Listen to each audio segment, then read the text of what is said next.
Chapter 300, Redistribution, First Update. Cake Island lay in smoldering ruin.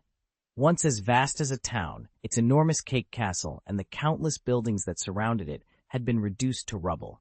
In the shattered courtyard, Nethin and the survivors had erected a makeshift camp. Their follow-up assault on the remnants of the Big Mom pirates had proven merciless but costly. Chef Longbread fell first, beaten to death by Halding and fishermen in a savage rush. Several of their officers were cut down in the melee. On the battlefield, Big Mom herself and her faithful General Starcracker met their end. Katakuri and Charlotte Bryn alone survived, captured alive and bound in heavy manacles. Yet two of Big Mom's mightiest commanders, Generals Smoji and Snager, despite suffering grievous wounds, had slipped away amid the chaos. By the time survivors pieced together what had happened, the two generals had vanished into the mists beyond Cake Island. No one knew where they'd gone, or whether they would strike again. Now, in the battered camp, Nethin sat on a broken slab of stone. Before him stood fishermen and the handful of Marines who had tried and failed to finish off Smoji and Snagger at sea. Their shoulders slumped, faces pale with shame and frustration. They'd had their targets in sight, but at precisely the wrong moment they'd sailed into the peculiar waters of Wan Guo. Unseen defenses, creatures called Palos, had torn their ships to splinters, forcing them to abandon the chase. Nethin let his gaze sweep over the men, silent for a long moment. Then he lifted his chin, voice low and steady. "We can't afford another slip like this. If Smoji and Snagger survive, they'll regroup and come back stronger. We have to be ready." He paused, letting the weight of his words sink in. "Rest now. At first light, we plan again." Around the camp, embers from last night's fires flickered in the dusk. The battle for Cake Island was over, for now, but the war was far from won. Perot's Candylance barrier made any immediate pursuit impossible. At the same time, wave after wave of reinforcements from the surrounding islands descended on Cake Island. Individually, those little candy soldiers posed no real threat, but at sea, their sheer numbers blocked the chase. Even Smoji and the others found themselves falling behind. A heavy silence settled over the assembled crew. No one dared speak. Not when Rhodes, the man who had slain Big Mom in direct combat, now stood as their de facto commander. When Sheehy cracked jokes, it was one thing, but in moments like this, not even the fishmen offered their counsel. Finally, Nethin broke the hush. He shook his head and rose to his feet. "If Big Mom's last two commanders have fled, then so shall we. She's dead, and the only two left won't be able to stir up any real trouble." Rhodes stepped forward and with effortless grace clambered atop the nearest ruined tower. From that vantage he surveyed all of Cake Island, its shattered buildings, its broken shore, and the distant horizon beyond. His eyes burned with resolve as he proclaimed, "From this day forward, the waters of every nation belong to us." Nethin finally halted his pursuit of the two fleeing generals. At once, fishermen and the others relaxed, exchanging relieved looks. But when Nethin turned to face them and spoke, their relief gave way to excitement. "Why does the pirate who stands at the pinnacle of the New World bear the title Emperor?" Nethin's voice rang out across the ruined courtyard. "Because each of these emperors controls vast territories, treating the seas as their personal empire, with every island and nation in their domain bowing to them. Now that Big Mom has fallen in battle, and her crew has lost more than half its strength, the Big Mom pirates have effectively been driven from the stage of the New World. Their former territories have been seized by others. From this day forward, there are once again only 4 emperors." Robin, standing amid the scattered debris at Nethin's side, nodded and added softly, "Exactly. From the moment Big Mom died, we reverted from 5 emperors back to 4. 7 years had passed since their journey began in the East Blue, a grueling 7-year voyage from anonymity to dominance. It had been a long road, but for Nethin and his crew, nothing compared to the triumph of rising from humble beginnings to become undisputed rulers of the New World's seas. Nethin stood before the shattered remnants of Cake Island, watching sea spray swirl among the broken masts and crumbling foundations. Lafitte approached him, brushing dust from his coat as he surveyed the ruins. "Captain Rhodes has already swept the Big Mom pirates from the seas," Lafitte reported. "That, and the fall of their flagship, marks the end of the old era. Whitebeard once reigned supreme long before the Golden Age. Kaido and Big Mom were legends in their own right. Even red-haired Shanks cut his teeth with the Roger Pirates. But now the Grand Line is ready for a new generation of rulers. He gestured at the island's wreckage. What will become of Cake Island? Nethan closed his eyes, picturing the island as it had been, the heart of Big Mom's territory, its bakeries churning out sweets day and night. Now it was nothing but rubble. He opened his eyes and spoke calmly. This location is strategic, but it's not our core stronghold. We'll rebuild it, and when the time comes, we'll raise its foundations into the sky, where no common navy can reach. For now, though, we already control Wano. We'll use this vacant island as a forward base in the Sea of Nations, then relocate it above Wano once our sky isles are ready. Lafitte nodded, a slow grin spreading across his face. Perfect. A floating fortress of our own. No pirate world leader has ever held the sky.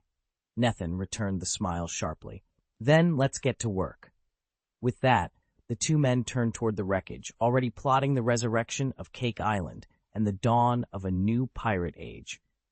Nethan's power made it all too easy to lift the deserted island of Pika up to the level of Cake Island, especially with Admiral Fujitora hauling it like a porter.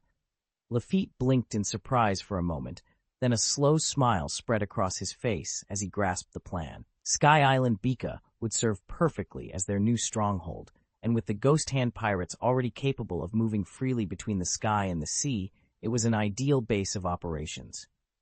Nethan turned to Shiryu, the Rain, and issued his orders with cold precision. Lower the Big Mom flags and erase every trace of her crew. There must not be a single survivor. He paused, eyes narrowing. Search every island in the Wano Sea. Any stragglers found won't be taken prisoner. We have no use for jails here. No bargaining. Steel yourselves and execute them all.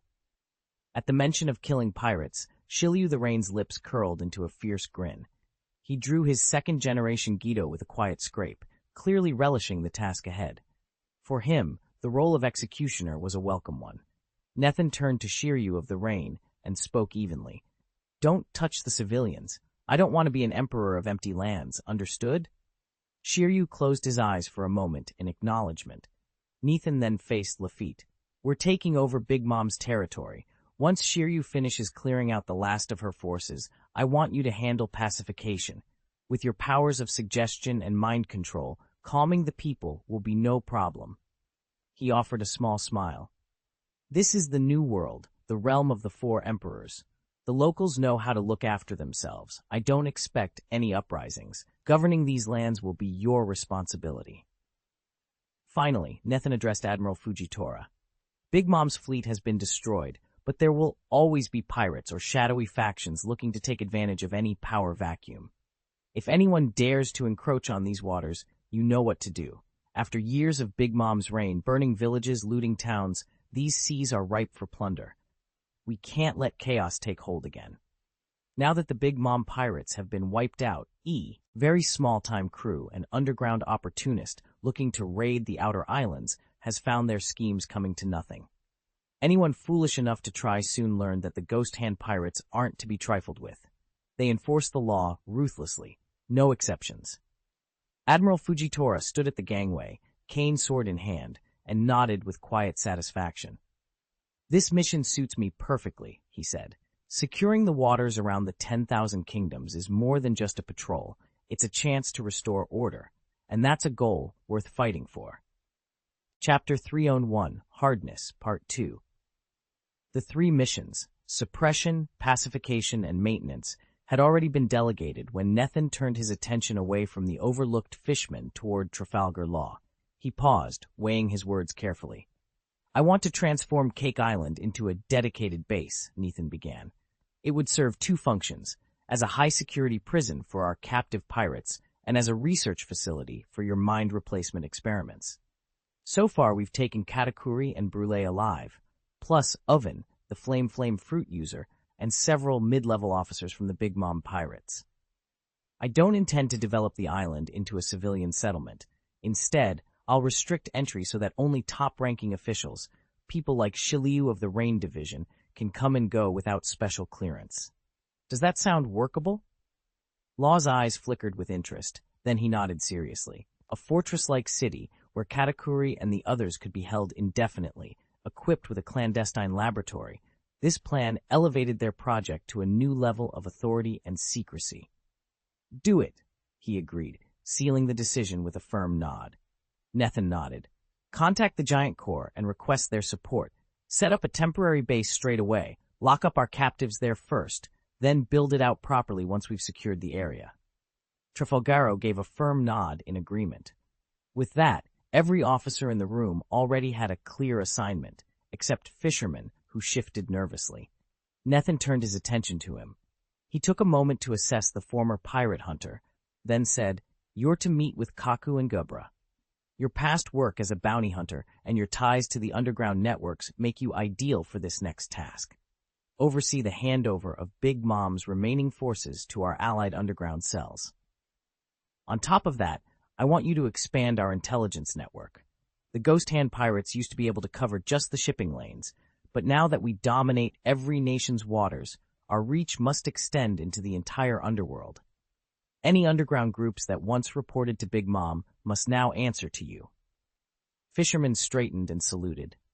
He'd maintained contact with all manner of clandestine organizations in his bounty hunting days. No challenge could have been more suited to him. Although establishing an intelligence network was a bit unconventional, Nethan was juggling two critical missions while retaining his current rank. Once he'd assigned every crew member their tasks, he walked over to Robin's side. "This island's chaos aside," he said in a low voice, "the Big Mom pirates managed to secure at least one of the historical text stone slabs. Actually, more than one. I want you to help me find them." He paused, glancing out over the shattered skyline. "If my memory's right, the poneglyphs are buried in the ruins of the Cake Castle.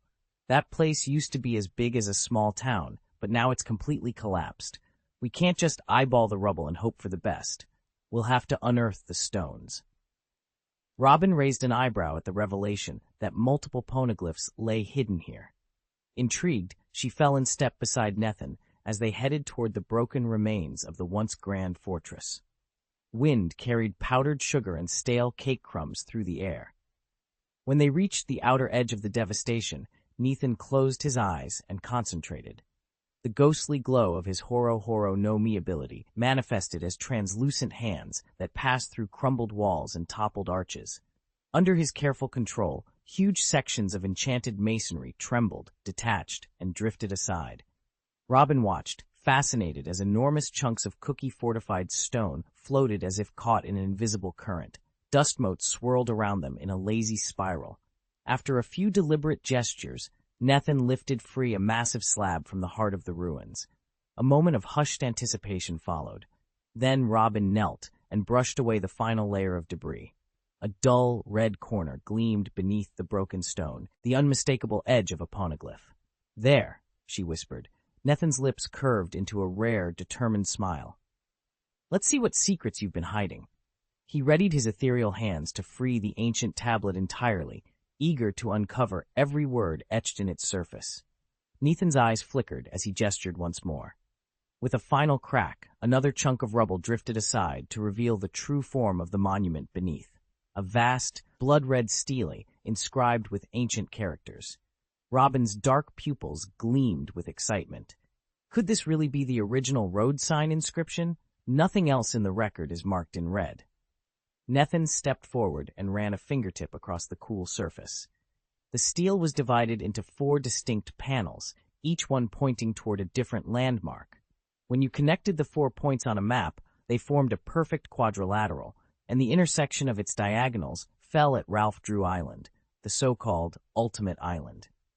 But Nethan paid no mind to legends of hidden riches or distant paradises.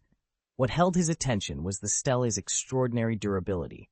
In the hands of the world government, a single relic like this, fully intact and unmistakably authentic, would be more threat than treasure.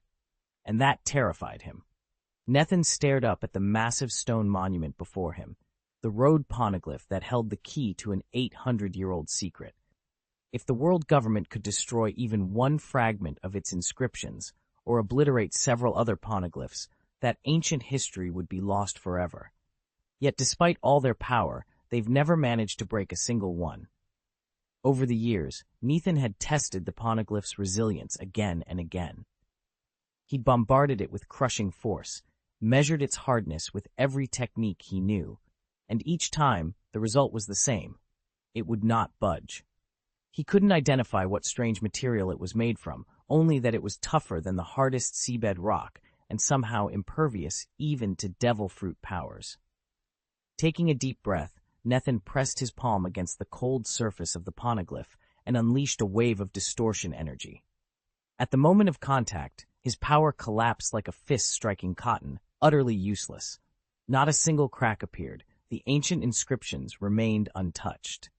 He clenched his teeth and stepped back. He wasn't the weakling he once had been. Now he stood at the pinnacle of the sea's warriors, yet even he could not shatter this stone. Damn it. The poneglyph's secret would stay buried, unless he found another way. Nathan didn't believe in evil. He curled the fingers of his right hand into a fist and swirled his armament hockey around it, molding the energy into a dark, hardened coating. Then, with a single, devastating punch, he struck the ancient stone stele. Boom! The impact reverberated like a thunderclap, sending shockwaves rippling outward as though a boulder had splashed into a still pond.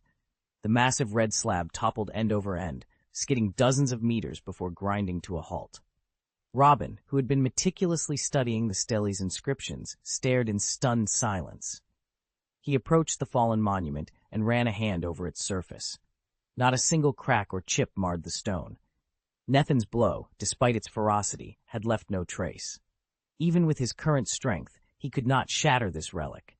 It was clear the material possessed two extraordinary properties, an innate resistance to devil fruit powers and an almost supernatural earthquake resistance. Nathan crouched in the half-ruined chamber, running his fingers over the fractured remains of an ancient wall.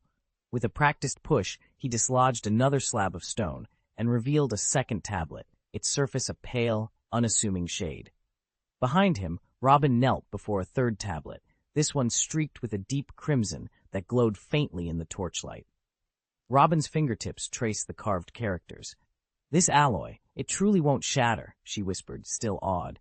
"The ancients must have forged it specifically to preserve their blank or lost histories. They wanted their words to endure forever." Rhodes stood a few paces away, arms folded. "Indestructible?" he scoffed. "Hardly. It only seems unbreakable because no one struck it with enough force.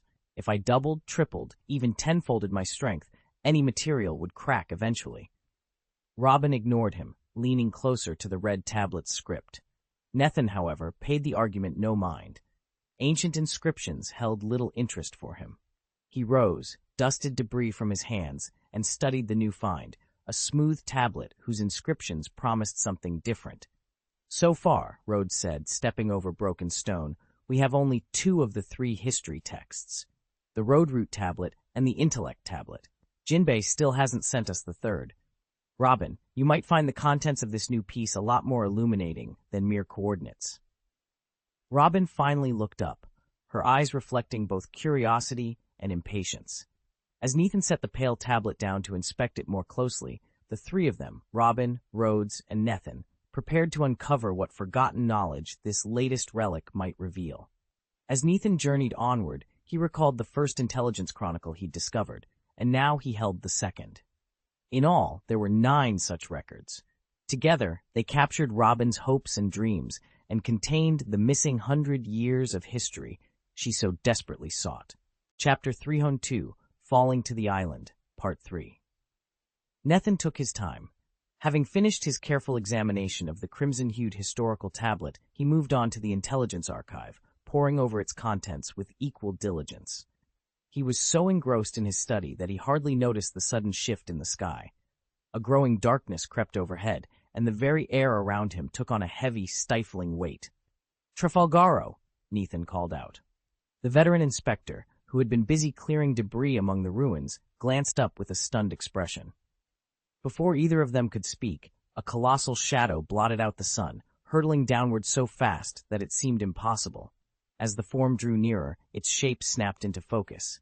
It was an island, an immense landmass, shaped uncannily like Cake Island itself. Shiryu of the Rain, standing nearby, felt his pupils contract in shock. He spun toward Fujitora, whose skyward gaze was fixed on the descending behemoth. "Are you responsible for this?" Shiryu demanded, voice low but tense.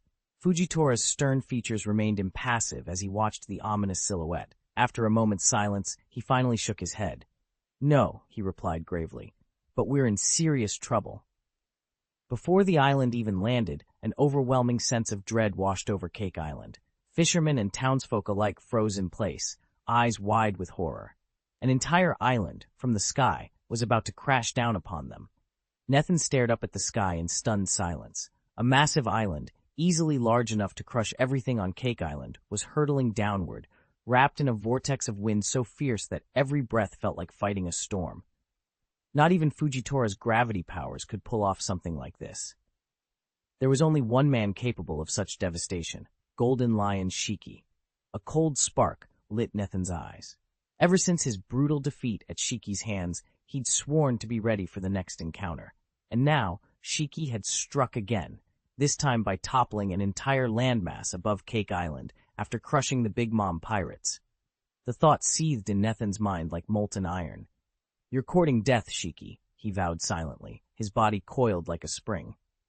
Around him, the island's sheer size blotting out the sun, the wind howled like a living thing, rattling rooftops and sending debris skittering across the ground.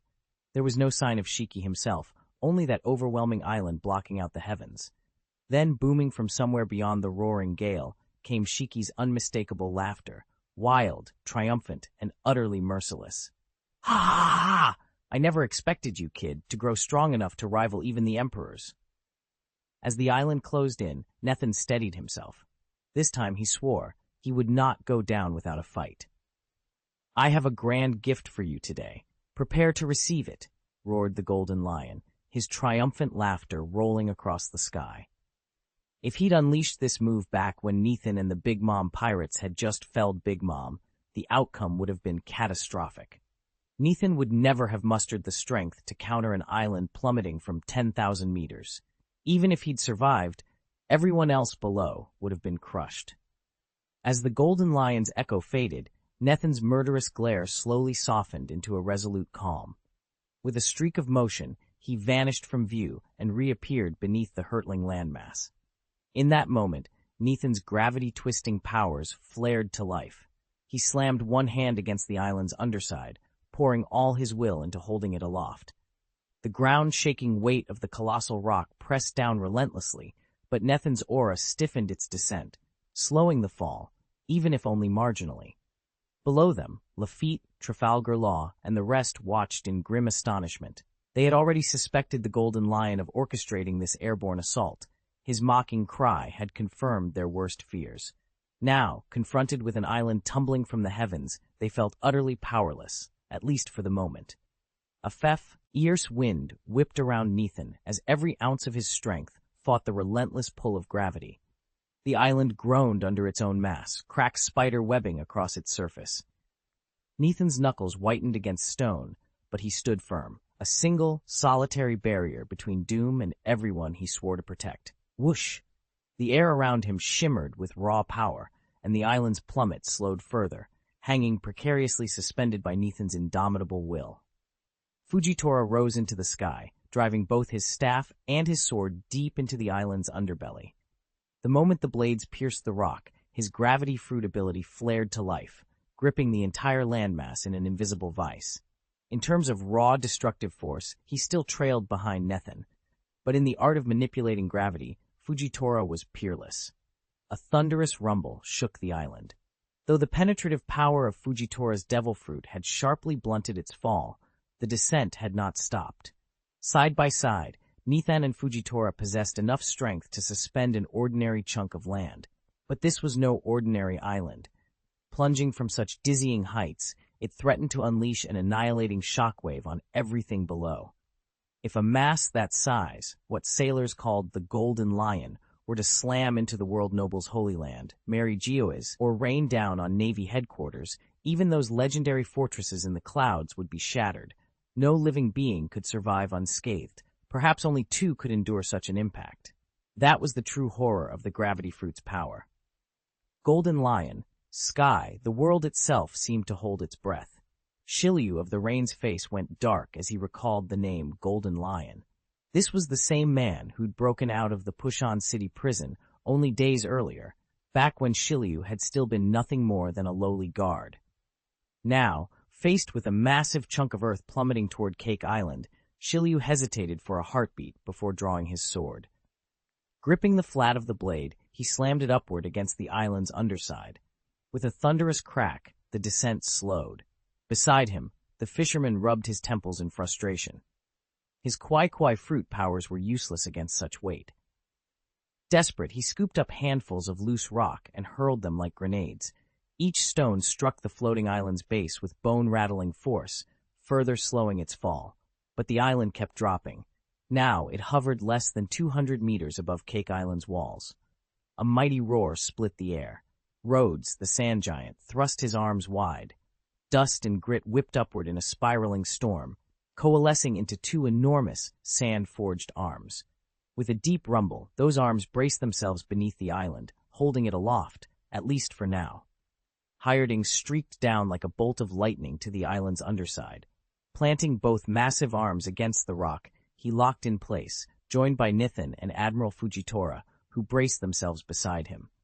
Crackling purple and red energy danced along Hyrding's limbs, which swelled into colossal pillars, each as thick as a tree trunk.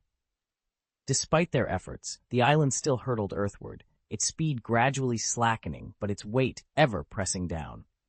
Robin inhaled deeply and unleashed her devil fruit power. Hundreds of extra arms sprouted across her body in an instant. Two of them ballooned into enormous supports beneath the island, steadying the shifting ground as sand and debris tumbled away. When the island had fallen to within mere tens of meters of Cake Island, two more allies sprang into action. The Metal Titan rose first, followed by the iron-walled Colossus, each thrusting their armored arms upward to share the burden. Together, Hyrding, Nithin, Fujitora, Robin, and the two giant guardians, they formed an unbreakable chain of support. Bit by bit, the island's downward momentum stilled. At last, it hovered motionless above Cake Island, suspended by the combined strength of all six. A roar of relief swept through the defenders. The apocalyptic plunge had been averted. Now, with the worst behind them, just Nithin and Admiral Fujitora would be enough to hold the floating giant aloft, buying precious time for everyone below. Nithin fought the island's descent until it slowed to a halt. He pressed his palm against its underside and let out a relieved breath. Glancing over at Fujitora, who hovered nearby with calm resolve, he spoke crisply, "Lower it into the northern sea." Fujitora gave a solemn nod. Together, they guided the floating landmass across the waves until it reached the northern shore of Cake Island. With careful precision, they set it down and melded its foundation into Cake Island's coastline. As the swells subsided and the newly appended isle settled into place, Nithin tilted his head skyward, hoping to catch sight of the Golden Lion, but there was no sign of it. He turned to Robin, who stood at the edge of the deck, binoculars in hand. "Keep our Sky Island scouts on high alert," Nithin ordered. "If anyone spots the Golden Lion, I want to know at once." His voice never wavered, but his pulse raced. The Golden Lion had just vaulted to the top of his must-kill list. The idea of mysterious islands plummeting from the heavens was enough to give anyone a headache. Thankfully, it had only been one this time. Two would have been a real nightmare. Chapter 303, Predicting the Future, Part 4. Nethin's triumph over the Big Mom pirates evaporated the moment the Golden Lion sent him his gift. Had the Golden Lion gone mad, he'd become a terrifying, unpredictable threat. Nithin now stood on the smaller of the two islands the Golden Lion had flung into the sky, staring at the distant clouds. In Nithin's mind, the Golden Lion was playing with lunacy, tossing massive chunks of earth around like they were pebbles. Yet the Flutterfruit's power made even the fiercest beast pale in comparison. With his current strength, Nithin could indeed pulverize a stationary island in a single strike. But an island hurtling down from 10,000 meters presented a whole different challenge. He could spin a shockwave with his distortion ability and shatter it midair, but the backlash would almost certainly cripple him. That was why he hadn't simply unleashed a full-power blast when the island first began its fall. Instead, he bent gravity around the rock, slowing its descent and softening the impact. If the Golden Lion had dropped both islands at once, Nethin would have been forced to retreat. Now, two colossal landmasses hung overhead, one gyrating slowly, the other spinning more wildly. Nethin weighed his options: confront the attack head-on and risk lethal recoil, or seek a cleverer approach to turn the Golden Lion's gambit against him. A low rumble vibrated through the rock under his feet. Nethin tensed. The Golden Lion was about to strike again, and this time he intended to be ready. Cake Island now lay in ruins. Any stronghold built there would be sitting ducks. One misplaced fall of a sky island could wipe it out in an instant. The only foolproof solution was to anchor a vacant sky island directly above Cake Island and turn it into our core base. That way, no flying landmass, no matter how massive, could catch us off guard. But that plan demanded a way to neutralize the Golden Lion power once and for all. The Fua Fua no Mi, often called the floating fruit, was one of the most ridiculously overpowered devil fruits in the world. Nethin studied the smoldering remains of Cake Island for a moment, then sighed. Any user could levitate an island with barely any effort or training. In the hands of someone with even a shred of strategic sense, this ability alone could send the world government reeling, let alone threaten the four emperors. It wasn't hard to see why the world government had confiscated the floating fruit no fewer than twice, each time shipping its former master off to permanent exile in Advanced City. Should that devil fruit ever spread beyond a select few, the fallout would be catastrophic. Standing amid the rubble, Nethin finally grasped the true scale of the world government's power and the terrifying rationale behind their relentless pursuit of the Golden Lion. Nethin stared out across the vast ocean, reflecting on how the world's balance of power had shifted through the ages: the ruthless Rocks era, the legendary reign of Goldie Roger, the height of the Great Pirate Age, and now the era of the four emperors. Yet throughout all those upheavals, the world government had stood immovable for 8 centuries. It commanded countless devil fruit powers and boasted a cast of fearsome heroes and villains alike. No other force even came close to matching its strength and influence. Clenching his fist, Nethin felt the familiar sting of inadequacy. Only recently, he'd managed to defeat one of the four emperors, but against the full might of the world government, he was still far too weak. It was clear he needed a period of rapid growth. He paused, then summoned the talent system interface in his mind.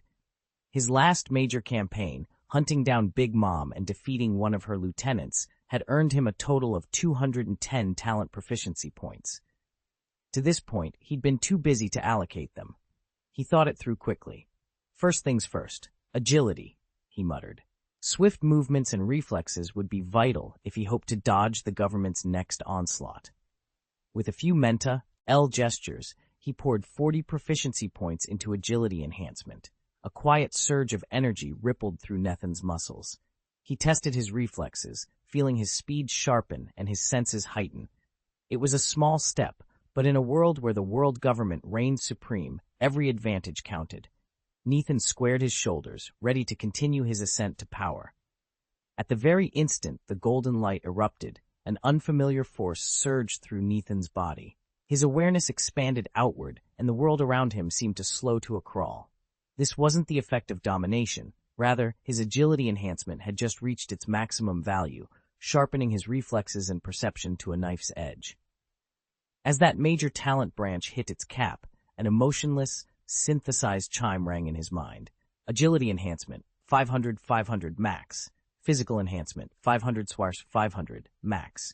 Toughness, 200 bars 200 max. Rock mastery, 100 advanced. Spiritual mind, 50 intermediate. Because spiritual mind is a subordinate branch of agility, maxing out agility granted it an extra plus 50 proficiency, hence its jump to 50. The entire interface of the General Department's talent system had reconfigured itself to reflect these new values. As the light faded, Nethin felt every fiber of his being tingle with newfound power. His vision was clearer, his hearing keener, and even time itself seemed to bend in response to his will. The transformation was complete. Nethin blinked himself back from the trance brought on by the sudden surge in his acuity. He stared at the General Directorate talent interface before him and realized, almost instinctively, that his perception had shifted. His vision felt sharper, his hearing deeper, yet he couldn't immediately identify what had changed. He suppressed the pride that often came with such newfound power and lifted his gaze to survey the surroundings. His keen sense domain still spanned thousands of meters exactly as before. No outward parameters had altered, but Nethan knew there was more to it. With his agility enhancement now maxed out, every nerve seemed awake, every breath somehow clearer, and he was desperate to understand the difference. On impulse, Nethan slipped into a meditative state. Instantly, the world around him stilled. Time itself seemed to pause. Silence reigned. In that perfect quiet, he noticed a lone seagull drifting overhead, the tilt of its wings feather soft against the sky. A faint sea breeze stirred the leaves at the crown of a nearby tree, coaxing them into a gentle dance. 10 seconds passed in this frozen moment, before reality snapped back into motion as abruptly as it had halted. And with it, Nethan knew he stood on the brink of a discovery that could change everything. Nethan blinked out of the vision state, momentarily dazed.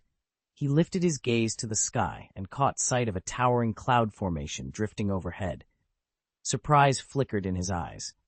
Turning back to the great tree before him, he felt a cool sea breeze ripple through its canopy, making the branches sway. Something wasn't right.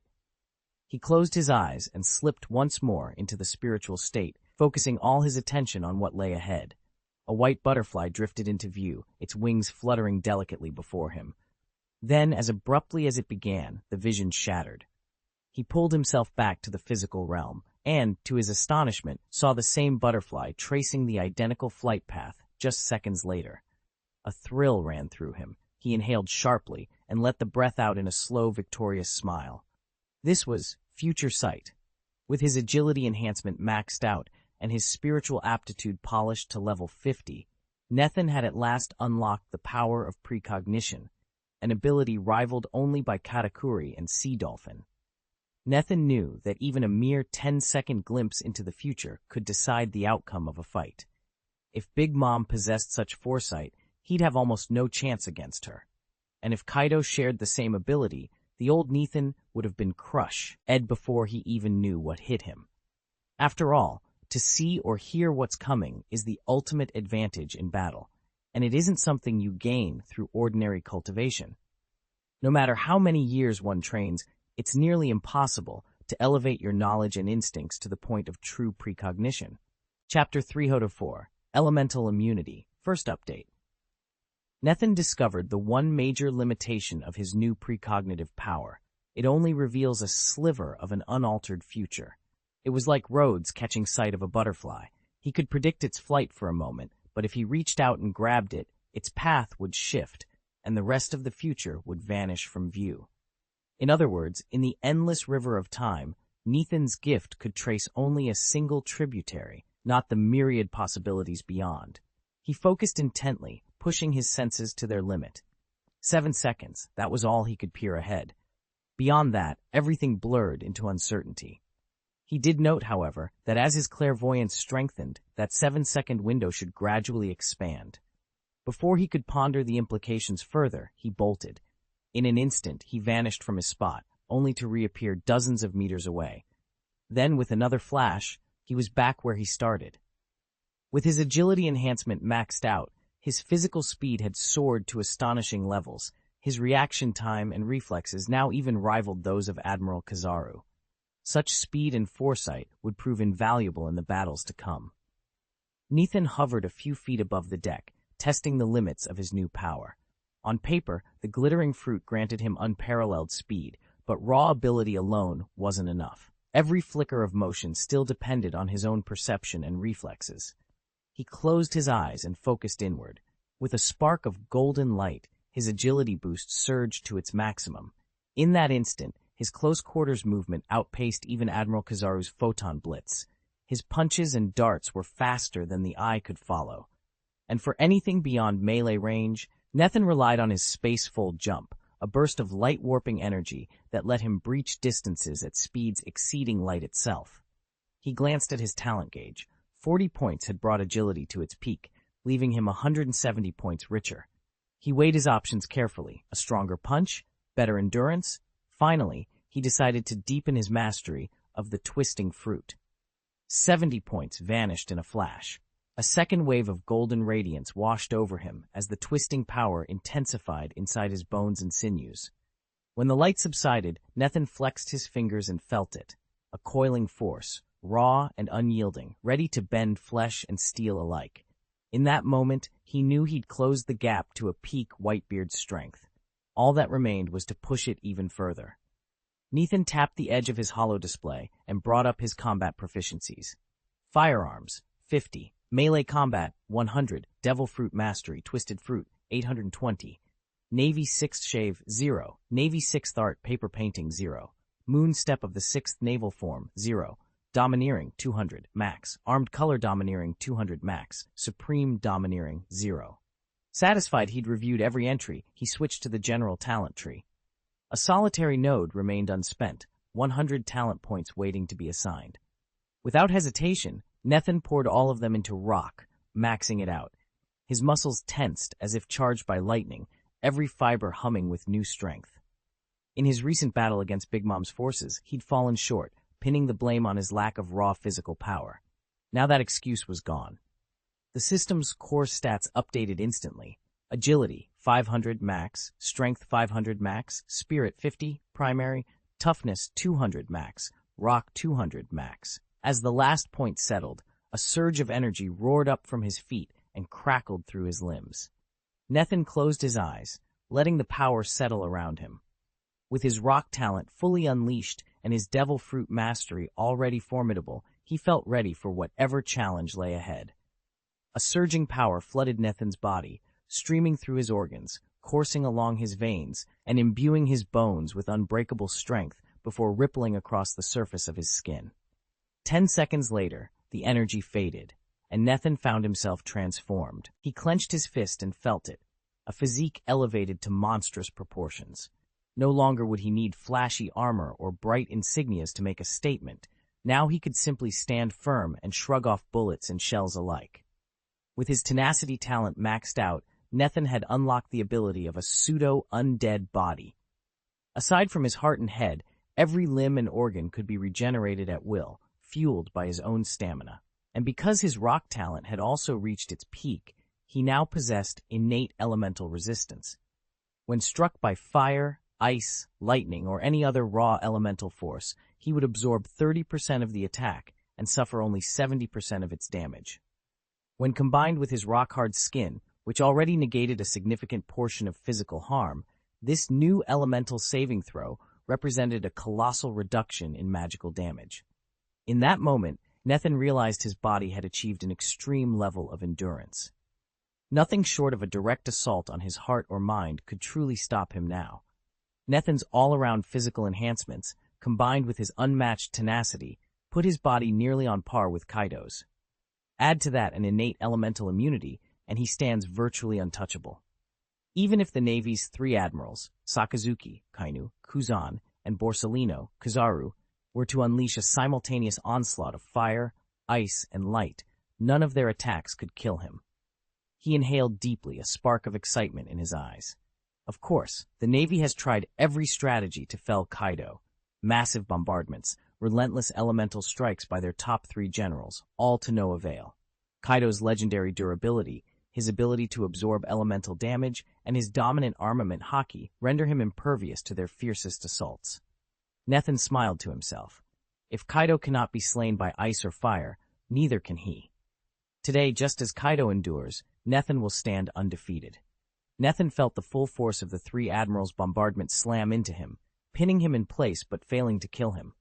Unlike Kaido, he wielded the power to warp space itself. He could dissolve the admiral's onslaught and slip away in an instant.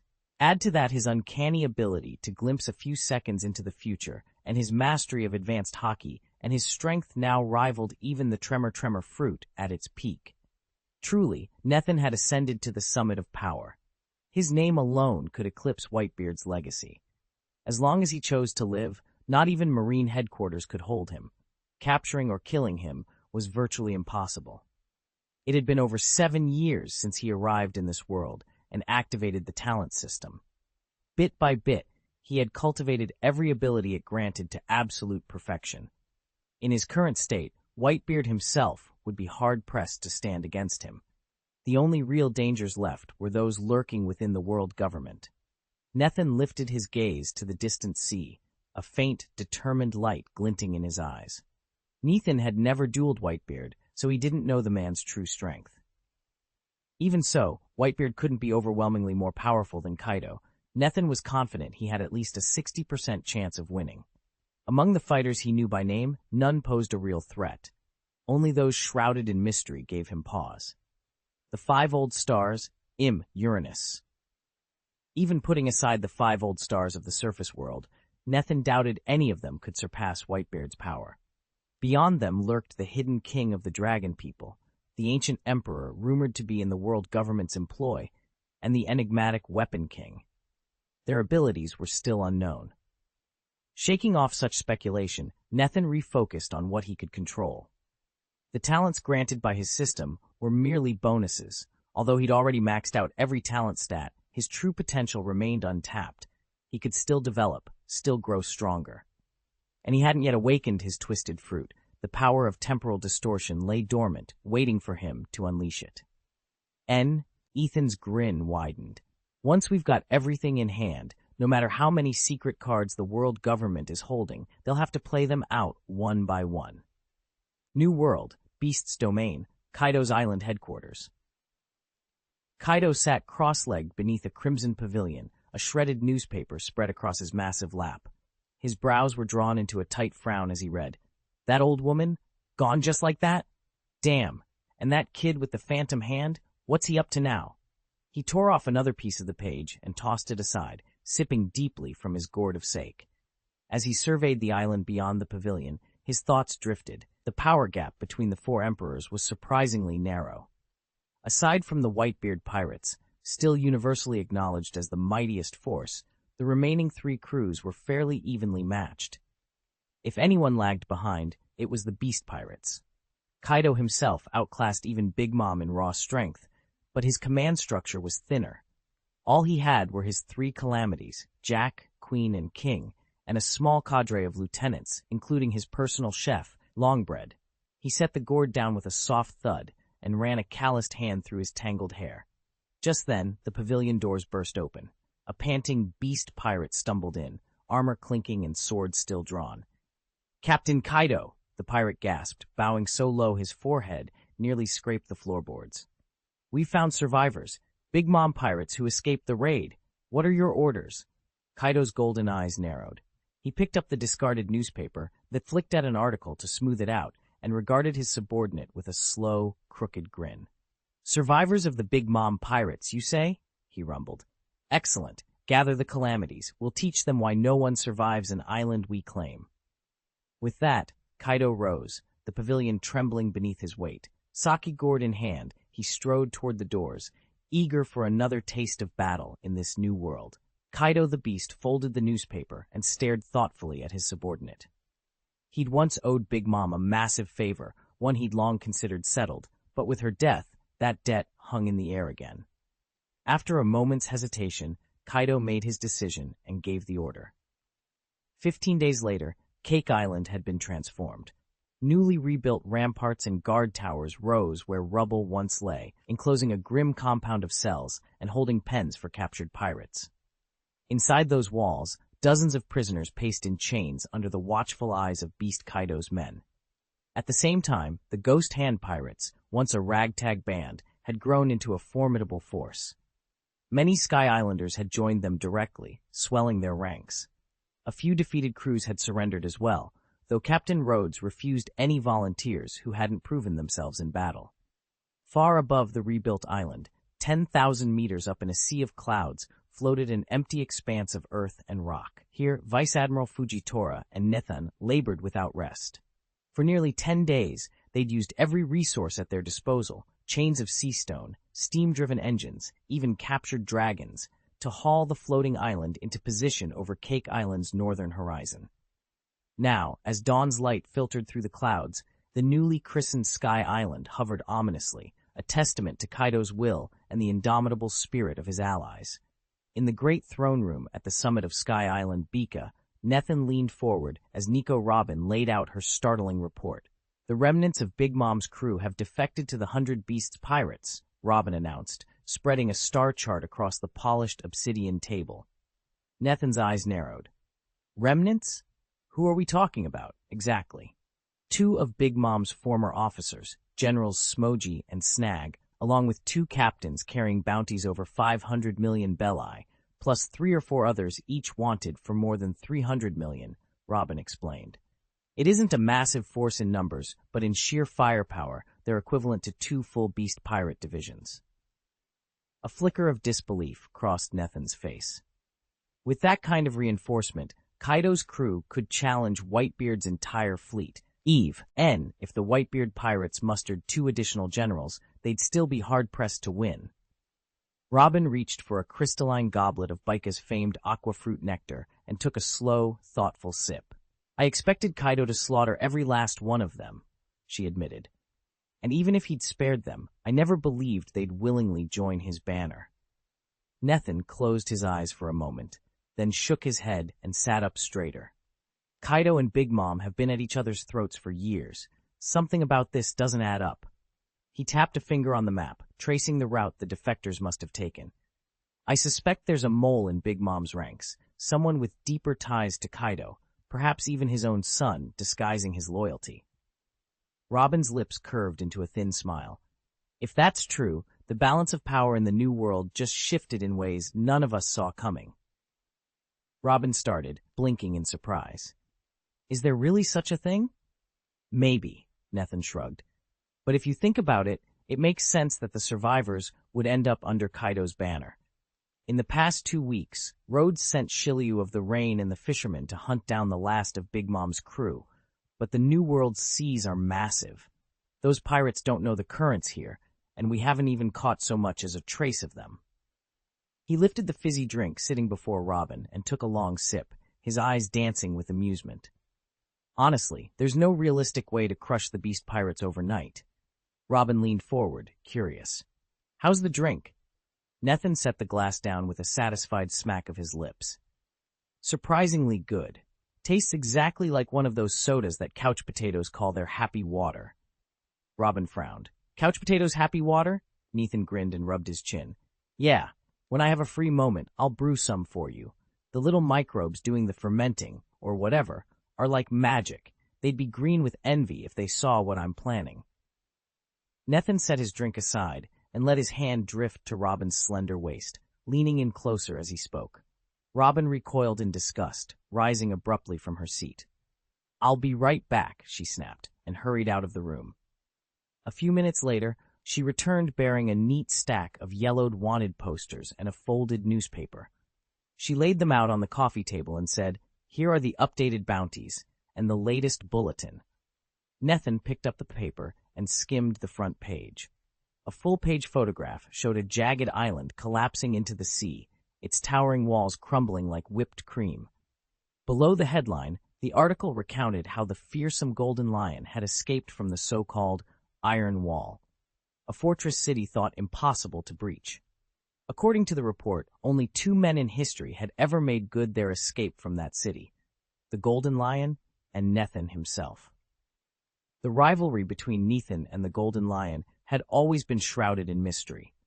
No one could explain why the Golden Lion chose to emerge just after Nethan's legendary defeat of the Big Mom pirates. Yet the world had felt the tremor of that revelation.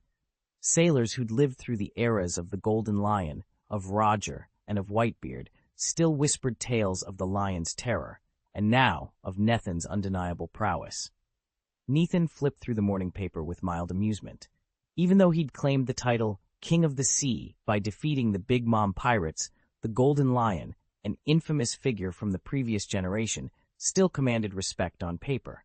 His unique flutterfruit power had once made him a terror, but after losing both legs, he was no longer the threat he'd been in Nethan's eyes. Back then, Nethan had been exhausted, fresh from the Big Mom battle, and short on talent points. In that weakened condition, surrendering even a single island could have spelled disaster against a foe like the Golden Lion. But today he was stronger, fully leveled, and unshakable. Would the Golden Lion dare show up here? Setting the newspaper aside, Nethan picked up a stack of wanted posters. The top one bore his own grinning face and a bounty of 2.5 billion berries. At the admiral level, bounties meant little in terms of raw power. No Navy admiral could reliably take down another, especially someone on the level of Katakuri. Even if you lost a fight, you could always retreat. But the numbers did carry weight. They were the world government's crude barometer of a pirate's threat to the world order. And by that standard, Nethan's star had never shone brighter. It looks like I only received the chapter's opening sentence. Could you please provide the rest of the text you'd like rewritten? Once I have the full chapter, I'll polish it into coherent, idiomatic English with Nethan as your male protagonist. Chapter 306, Dissolution and Reorganization, Part 3. The latest wanted posters hit the newsboards, and Fujitora's name leapt out at every marine and bounty hunter across the Grand Line. Morgan's sketches and debriefings had confirmed what the world government never wanted to believe. A man of Fujitora's power now sailed under the Ghost Hand Pirate's flag. Reluctantly, they slapped a 1 billion berry bounty on his head, a figure that, given his strength, felt almost like an insult. Nethan flipped past Fujitora's entry without a second glance. Next on the list was Shiryu of the Rain, his bounty nudged up slightly to 1.4 billion berries. That number was all but final. Shiryu lacked Yonko-level might, and as one of Rhodes's lieutenants, his threat rating was tied to Rhodes himself. Immediately after came the Fishman, priced at 1.2 billion berries, and then the Thunder Giant Hireding, whose sheer power justified another 1 billion berry tag. Both figures seemed well-earned. Finally, Nethan paused at his own poster, 300 million berries. He let out a soft chuckle. For someone who'd carved a reputation across so many waters, that valuation was almost comical. But he wasn't the type to chase headlines. His sights were set far beyond the world government's wanted boards. Nethan flipped through 2 more wanted posters before stopping at Robin's. Her bounty had climbed to 300 million berries, and he couldn't help the amused chuckle that escaped him. Robin merely lounged on the plush white sofa, calmly sipping her drink, utterly unfazed.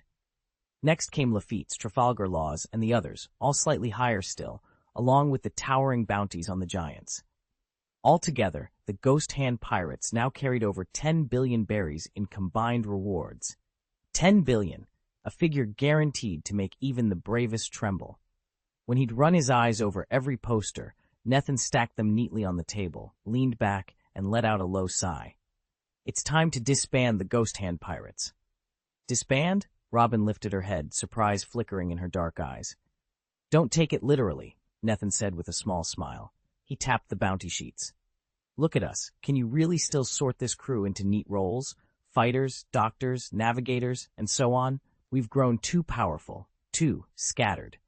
It's better if everyone chases their own path now, before the world government decides to wipe us out entirely.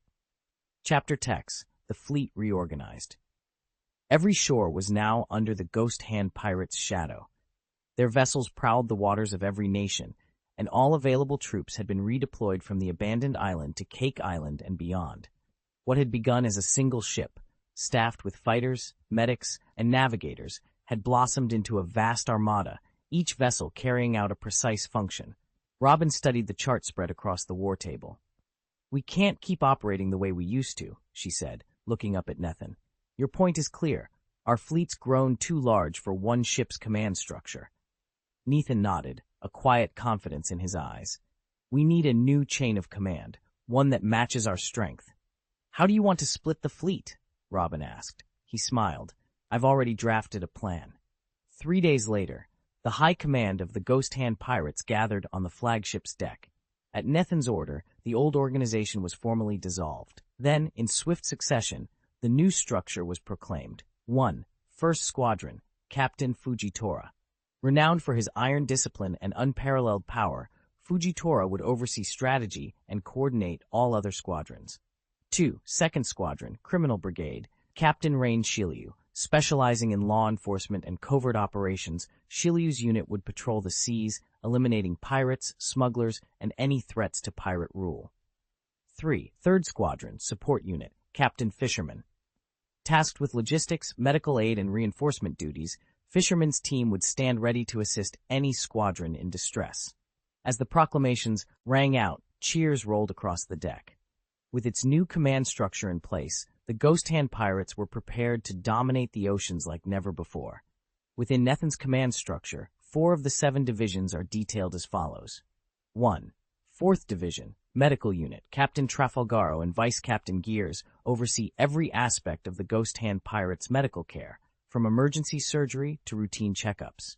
2. 5th Division, Giant Force under Captain Helding's leadership. This division specializes in conquering islands and sea routes that defy the established nations. 3. 6th Division, Intelligence Unit. Captain Nico Robin serves as Nethin's eyes and ears. She gathers all crucial information, delivers his orders, and ensures the smooth operation of their entire intelligence network. 4. 7th Division, Special Forces. Led by Captain Lafitte, this unit handles clandestine missions and provides personal protection for high-value individuals like Sugar.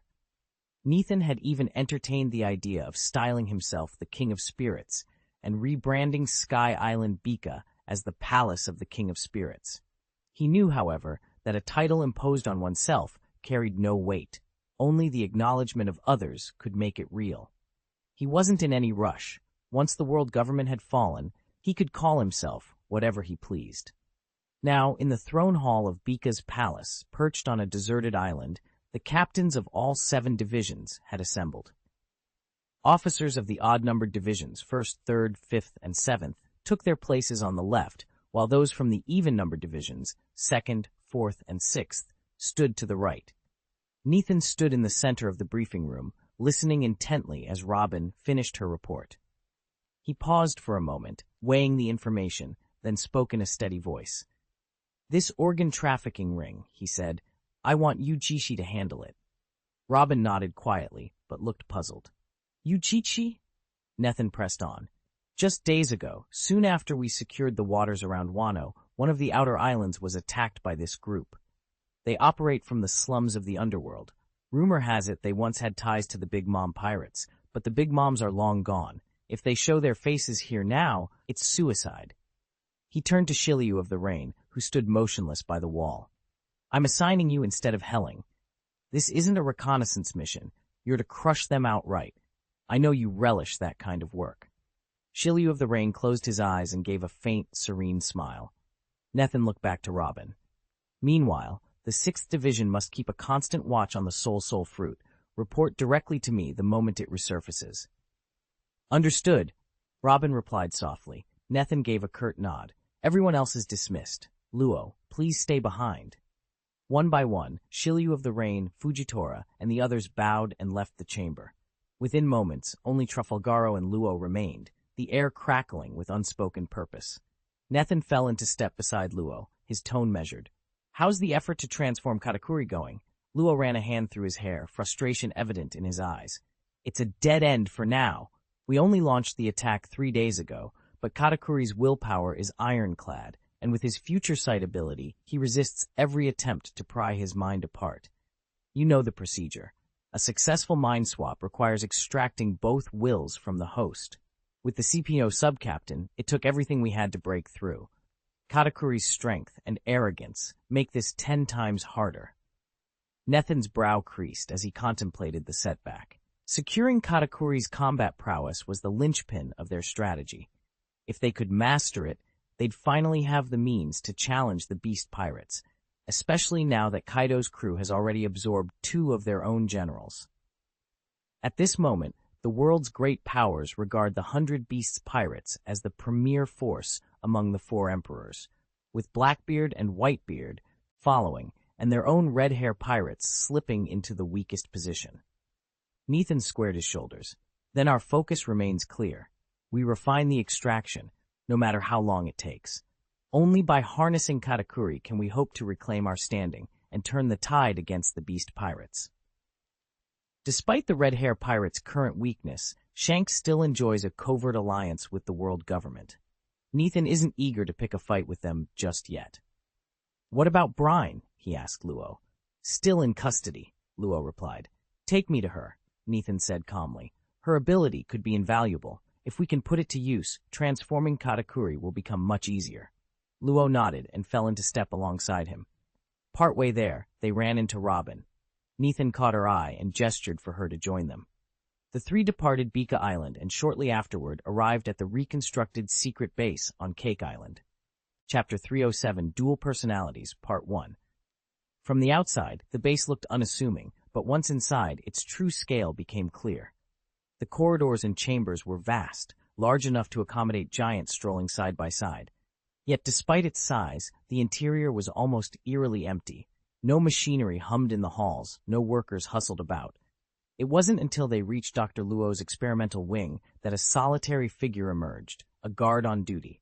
Even though Katakuri and the others were secured in hockey-infused stone cages, extra precautions were still necessary. The guard straightened at attention as Nathan, Dr. Luo, and Robin approached. "It's His Royal Highness, Nathan," the guard called out, bowing respectfully. A second guard nearby followed suit. Across these seas, every island now answered to Rhodes. He hadn't held any grand coronation, but in practice he'd replaced Big Mom as monarch of the waterways. Nathan inclined his head. "Status report. How's everything running in here?" "Completely normal, Your Highness," both guards replied in unison. Nathan stepped past them into the heart of the facility, Luo and Robin flanking him. Ahead lay a stark, prison-like hall, rows of iron cages stretching off into shadow, each one containing a single captive. Over a dozen prisoners stood silent behind their bars, eyes flicking to their royal visitor. As Nathan surveyed the scene, a chill ran down his spine. It was one thing to know these experiments existed. It was another to see the living subjects locked away like beasts. And among them, Katakuri and the others. His pulse quickened. This was why he had come. Now it was time to see firsthand what Dr. Luo had been up to, and decide if any of it must be stopped. Nathan led the way down the narrow, torchlit corridor until they reached two iron cages set into the wall. In the first sat Katakuri, alone and unbowed, his posture rigid, his gaze sharp as a blade. In the second, Bryn, the only woman among them, crouched on the straw-covered floor, her wrists still shackled to the bars. As Nathan paused, Katakuri lifted his head and stared. There was no despair in those dark eyes, only a fierce, unbroken will. He fixed his gaze on Nathan, then flicked it toward Luo, then back again. Finally his expression hardened. "What do you intend to do with my sister?" he demanded, voice low but steel-edged. "Have you already decided our fate?" Nathan offered only a faint smile and turned to Luo. "When you swap minds, does the devil fruit power follow the consciousness or stay with the body?" Luo leaned forward, his tone barely above a whisper. "It stays with the body. No matter whose mind you put inside it, the devil fruit ability remains in its original vessel." Nathan nodded once, then turned his attention to Bryn. He studied her for a moment, that same inscrutable smile lingering at the corners of his lips, as if already plotting his next move. Bryn knelt before them, her wrists bound in Hailu stone shackles, tears tracing silent paths down her cheeks. She looked utterly helpless. Robin frowned as he took her in. "She seems so vulnerable," he murmured. "Don't let appearances fool you," Nathan said with a knowing smile, giving Robin's shoulder a light tap. "If I'm right, Bryn suffers from dissociative identity. This sobbing girl is just her surface persona." Luo, standing quietly at Nathan's side, nodded. "I'm a surgeon. I know how to spot multiple identities. Lafitte already tried hypnosis. The tests confirm it." Nathan turned to Rhodes. Because Bryn's alternate personality keeps surfacing, Lafitte couldn't complete the trance. She simply refuses to cooperate under hypnosis. Until we find a way to deal with both identities, no one here will risk removing her shackles. If Bryn ever exploited a gap in Katakuri's sea tower security and slipped free, we'd be helpless. Rhodes arched an eyebrow. "Is that so?" "I'm sorry, but I can't help with that." Nathan's body had become so resilient that even if Bryn's teeth were 10 times sharper and her bite 10 times stronger, she couldn't inflict so much as a scratch on his fingers. With a confident grin, he slid his fingertips along Bryn's tongue, hooked her upper jaw, and forced her head up until she met Robin's gaze. Robin watched quietly for a moment, then nodded in approval. Impressive. With a gentle twist, Nathan wrenched his fingers free of Bryn's clamped jaw. She trembled, let out a muffled moan, and then relaxed her bite entirely. Calmly, Nathan withdrew his hand, produced a handkerchief from his pocket, and wiped his fingertips clean. The memory fruit can erase and tamper with memories, he explained. We'll use its power to wipe Bryn's mind. Trafalgaro regarded him thoughtfully. Nethin continued. First, we need someone to switch bodies with Bryn. While we occupy her body, we activate her devil fruit ability and overwrite her memories. Once that's done, we swap back. Luo's eyes lit up at the idea. If they could pull this off, Bryn's fractured personality might vanish for good, and after they hypnotize Lafitte, there'd be nothing left to stop them. As Nethin and Luo discussed Bryn's fate with chilling detachment, a flicker of alarm passed through her eyes. In a sudden, desperate move, she bolted for the front door. But Nethin didn't even look at her. With a single flick of his finger, he triggered his gravity technique on Bryn, pinning her in place as if an enormous weight bore down on her shoulders. The sea-stone shackles around her wrists only deepened her helplessness. Even without them, fleeing from someone of Nethin's power would be a lost cause. Katakuri himself wouldn't stand a chance. Lafitte, Nethin ordered calmly. At his command, Robin stepped forward and dragged Bryn back toward them. Once Bryn was secured, Nethin turned to Luo. Now, he said, make her use her ability to erase Katakuri's memories again. If it works this time, we can skip the mind transfer procedure entirely. Chapter 3.8, Rewriting Memory, 2nd. Katakuri knew there was nothing he could do to stop this. He stared down at Nethin through the iron bars of the cell and spoke in a low, solemn voice. So this is your plan all along. If anyone finds out what you're doing here, you'll be marked for death. He already had a grim understanding of what Nethin, Luo, and the others were attempting by imprisoning him in this hidden stronghold. Whether it was the deep hypnosis memory tampering or the mind transfer operations they'd been experimenting with, the ramifications were unimaginable. If news of such a technique ever spread, it would shatter the Navy and shake the world government to its core. The other 4 emperors would be forced to guard against the Ghost Hand pirates, or risk launching a full-scale assault to wipe them out first. After all, co-opting the fighting strength of rival powers and folding them into one's own army was an unforgivable threat. Nethin's eyes glinted as he met Katakuri's. Once this is discovered, he said calmly, no one in the world will be able to stop me. He stepped closer to the cage and offered a thin, confident smile. You think my target is Wano? That I want to crush Big Mom's pirates to seize more territory? You're wrong. I'm here for something far more precious, the soul fruit. The value of this devil fruit is immeasurable, far too great to let Big Mom claim it. That's why I won't hesitate to obliterate your Big Mom pirates and then simply wait for them to rise again from the sea's depths, reborn. Katakuri's body shook as Nethin spoke. The soul fruit, a memory fruit with the power to swap minds, surgical manipulation of the brain. The implications were staggering. If Nethin truly mastered this ability and used it to absorb the top-tier fighters of a Yonko crew, the other emperors, let alone the Navy and the world government, would find it nearly impossible to stand against the Ghost Hand pirates' onslaught. A cold dread crept through Katakuri. Big Mom was busy expanding her territories, embracing every race and every kind of strength under her banner. Kaido, meanwhile, was assembling a fearsome army of beasts, an unstoppable force born of sheer brutality. As for the Ghost Hand pirates, I always assumed they'd build a giant core to seize control by force. But now it seems that towering force was nothing more than a smokescreen. With that, Nethin turned his back, leaving Katakuri to stare after him, his heart pounding in the sudden silence. Nethin leaned back against the railing, his dark eyes fixed on Katakuri as the pirate captain squirmed in his bonds.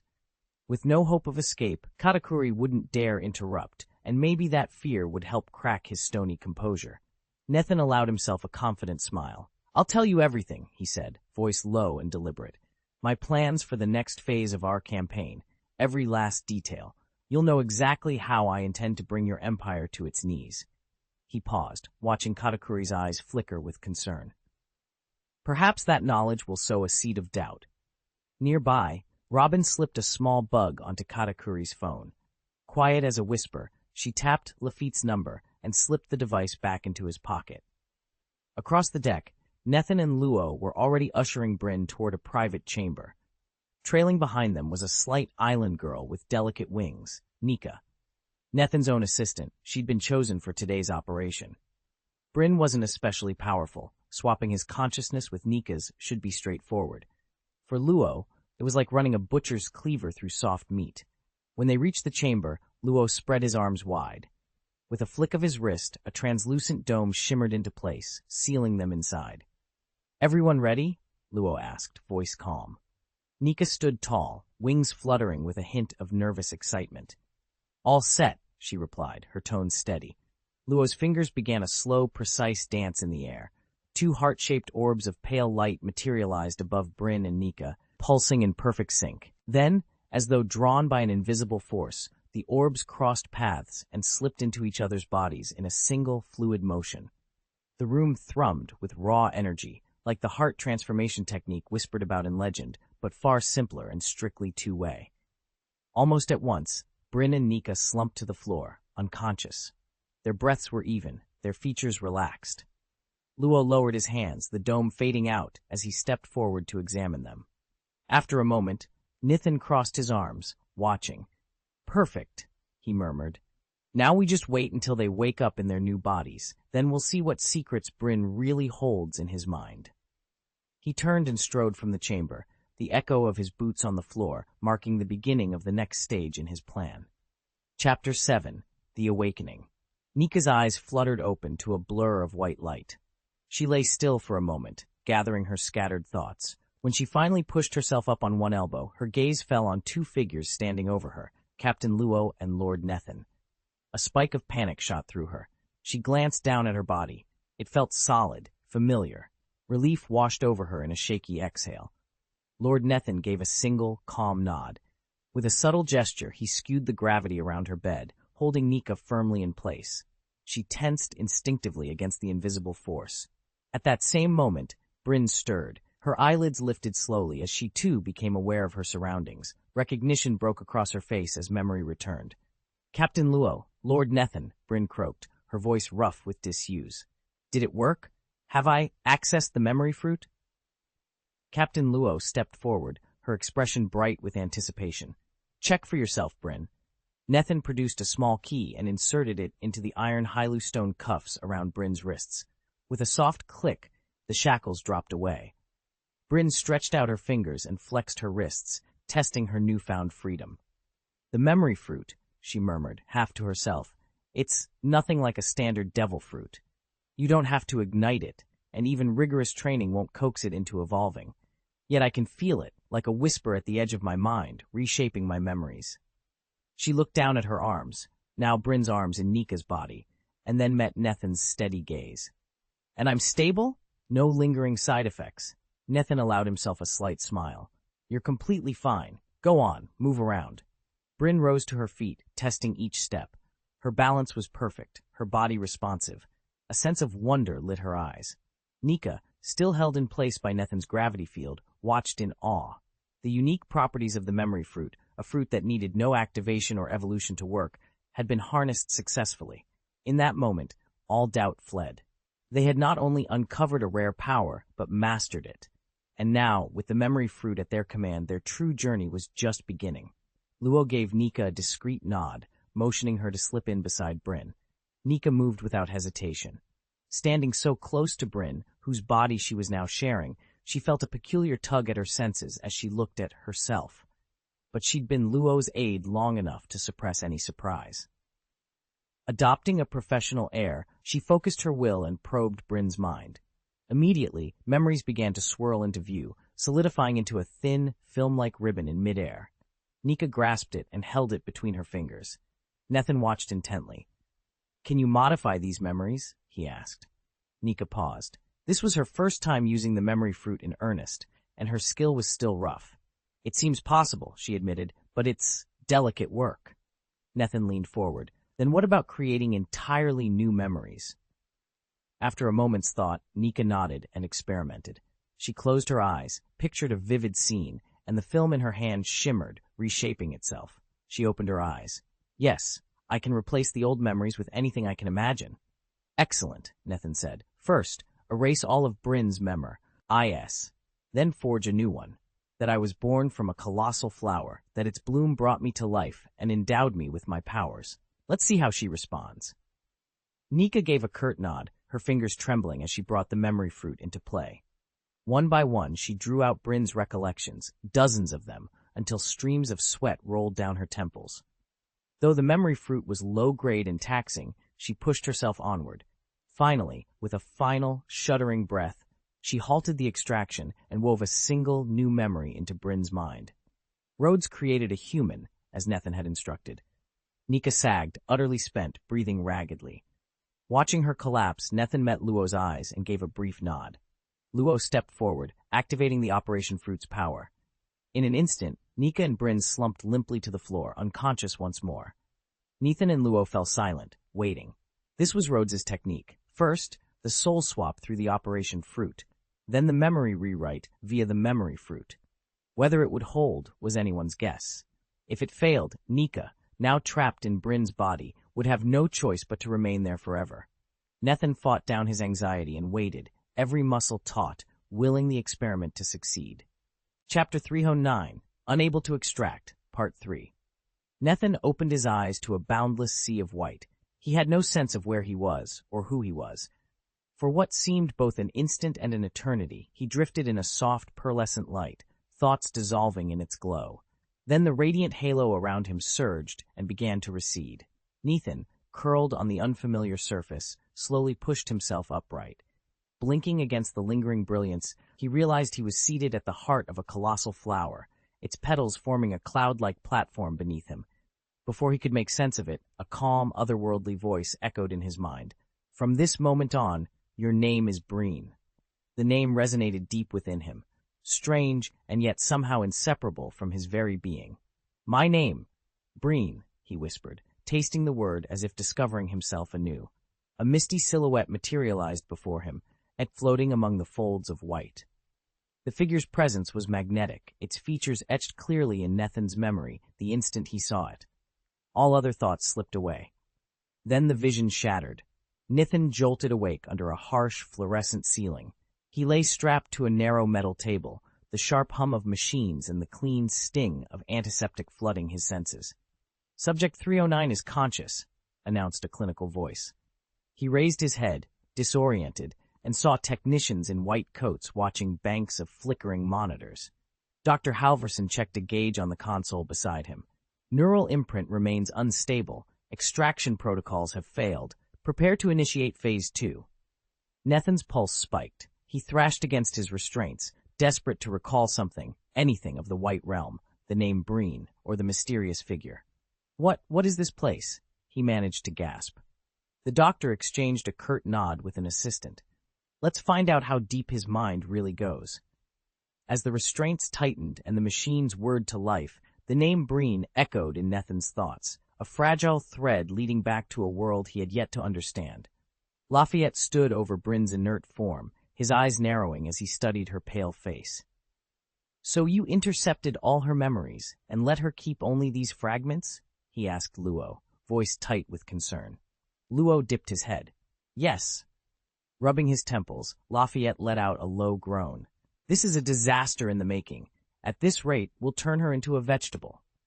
Just then, Nethan emerged from the adjoining chamber, fingers thoughtfully stroking his jaw. I admit, he said, I may have acted too rashly. Lafayette's gaze snapped to him. He'd assumed this was Luo's scheme. Learning it was Nethan's decision left him momentarily speechless. He cleared his throat. Devil fruit powers don't truly erase memories, only suppress or distort them. And even with my skills as a hypnotist, arguably the best alive, you can't scrub one personality clean without risking the other. Nethan nodded. Agreed. If things go south, we'll put Bryn back under sedation.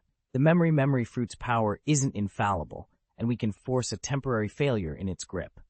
Permanent abilities like hers are far too precious and far too dangerous to squander carelessly. Most devil fruit abilities go dormant when their user falls into a coma. Sugar's Soru no Mi, for instance, can't animate toys if she's unconscious. Even Law's Opa no Mi, with its remarkable surgical prowess, still functions on a comatose patient, whether he's rearranging bodies or extracting hearts. But what about the memory change fruit? Nethan was almost certain its effects would persist, even if the user lost consciousness. After all, Bryn was still out cold. As Nethan conferred with Lafayette and the others in the dimly lit cabin, Bryn's lashes fluttered. Slowly, as though surfacing from some deep dreamless abyss, her eyelids peeled open. "Where am I?" She stared around in sleepy confusion. When her gaze settled on Nethan, relief lit up her features for an instant, but the look quickly curdled into uncertainty.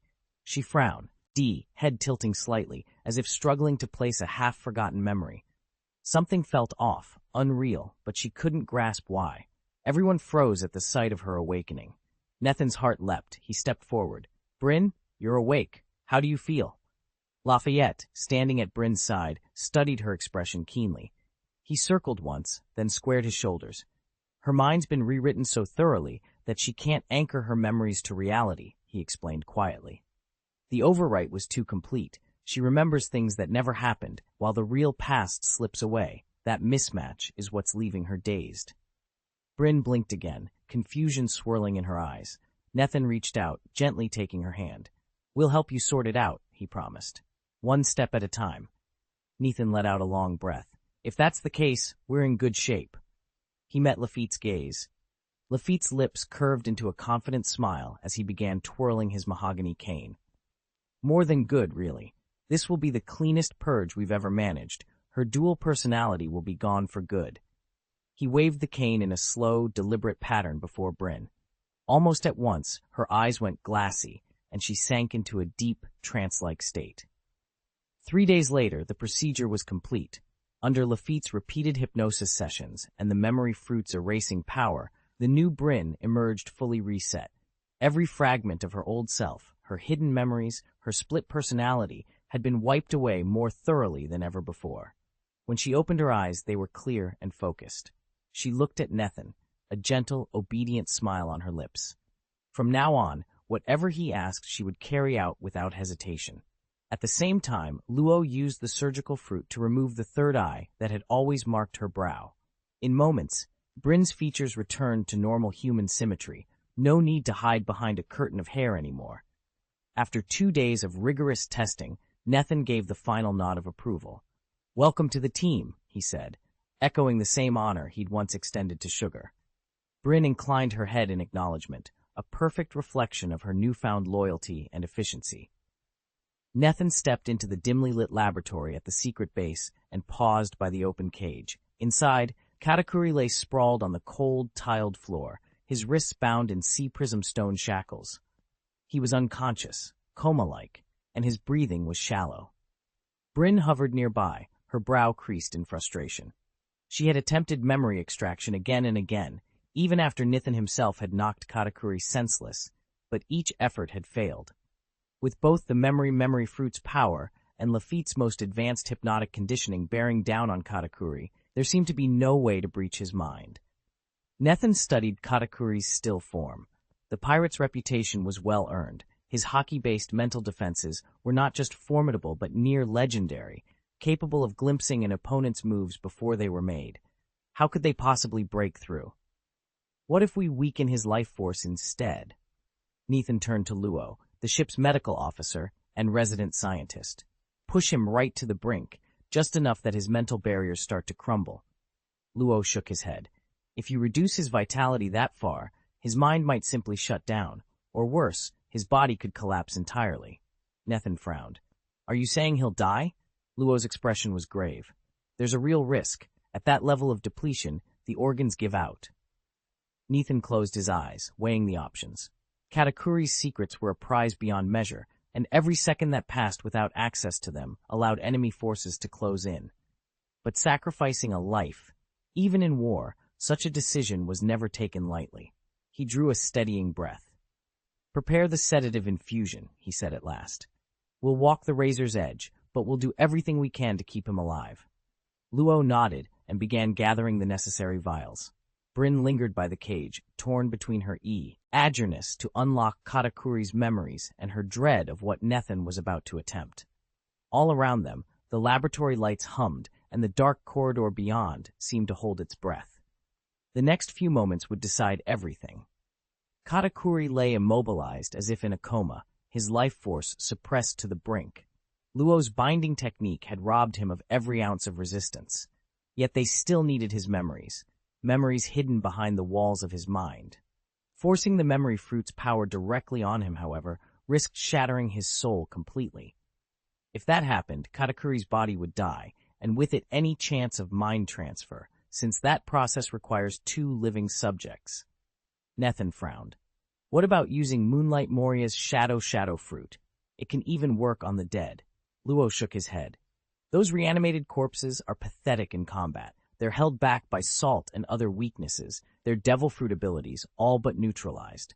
We'd have nothing but lifeless puppets. Nethan paced in thought, then asked, And your mind transfer technique? Could you use it on him in his current state? Luo glanced at the inert form of Katakuri.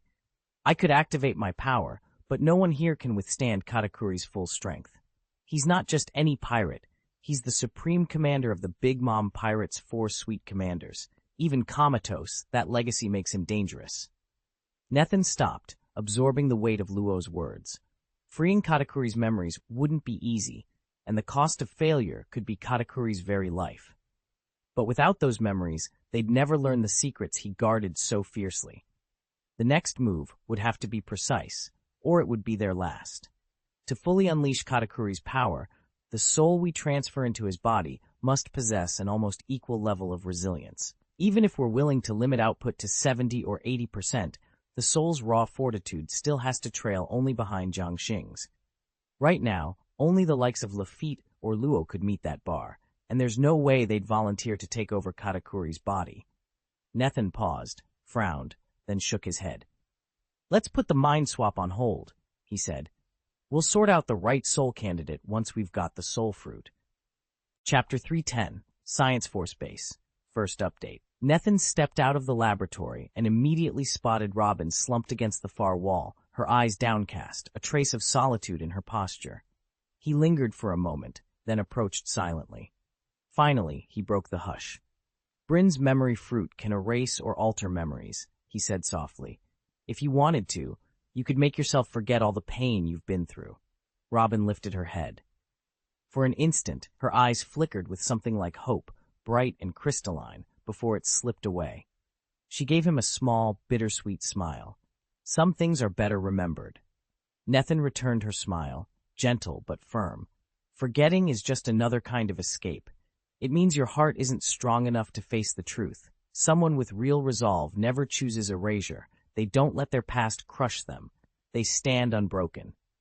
Robin's expression hardened with quiet resolve. He knew her strength ran deep. Sure, there might be moments when she wished to wipe away her memories, but that thought was always banished almost as soon as it appeared. If her heart hadn't been so resilient, she never would have lived through Ohara. In fact, she wouldn't have survived the island at all. She'd have fallen long before reaching this base.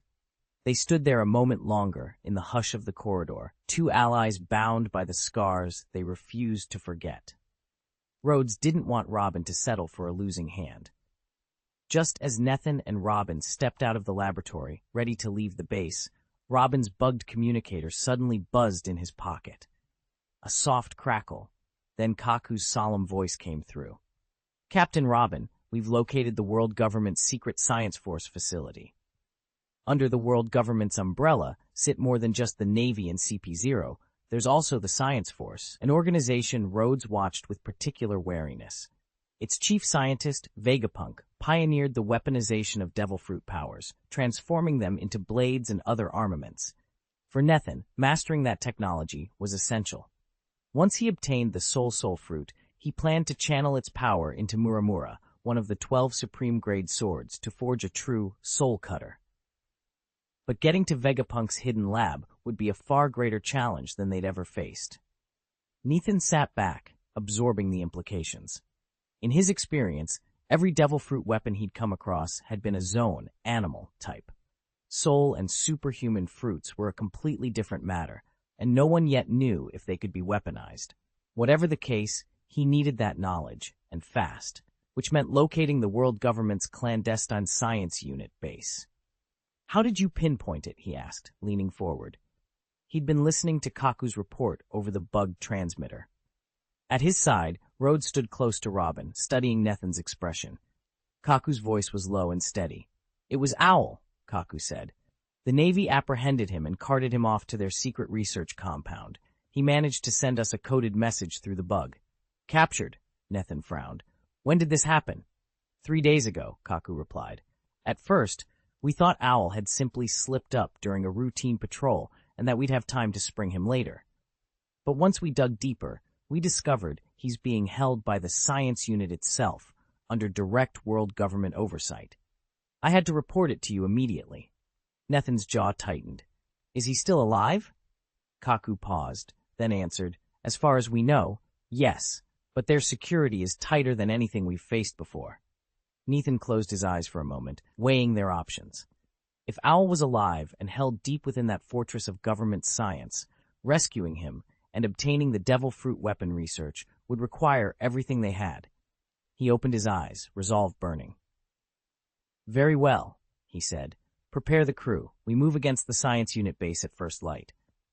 Nethan frowned, watching Kaku's gloved hand as he held the Owl's lifecard aloft. A hush fell over the workshop. Normally, a lifecard flares to reveal its subject's precise location, but this one remained eerily still, its surface flickering with muted energy. It was as though some hidden force had jammed its senses. It's strange, Kaku admitted in a low voice. It won't burn, but it won't point either. Nethan stepped forward, studying the card as if he could will it into motion. After a moment, his dark eyes narrowed. So we can't lock on to the Science Corps' hidden base anymore? Kaku shook his head. Not to that degree. But it still gives us a general bearing. If their headquarters hasn't shifted its position, we should be able to track it within this sector. The corners of Nethan's mouth tightened. That's no guarantee.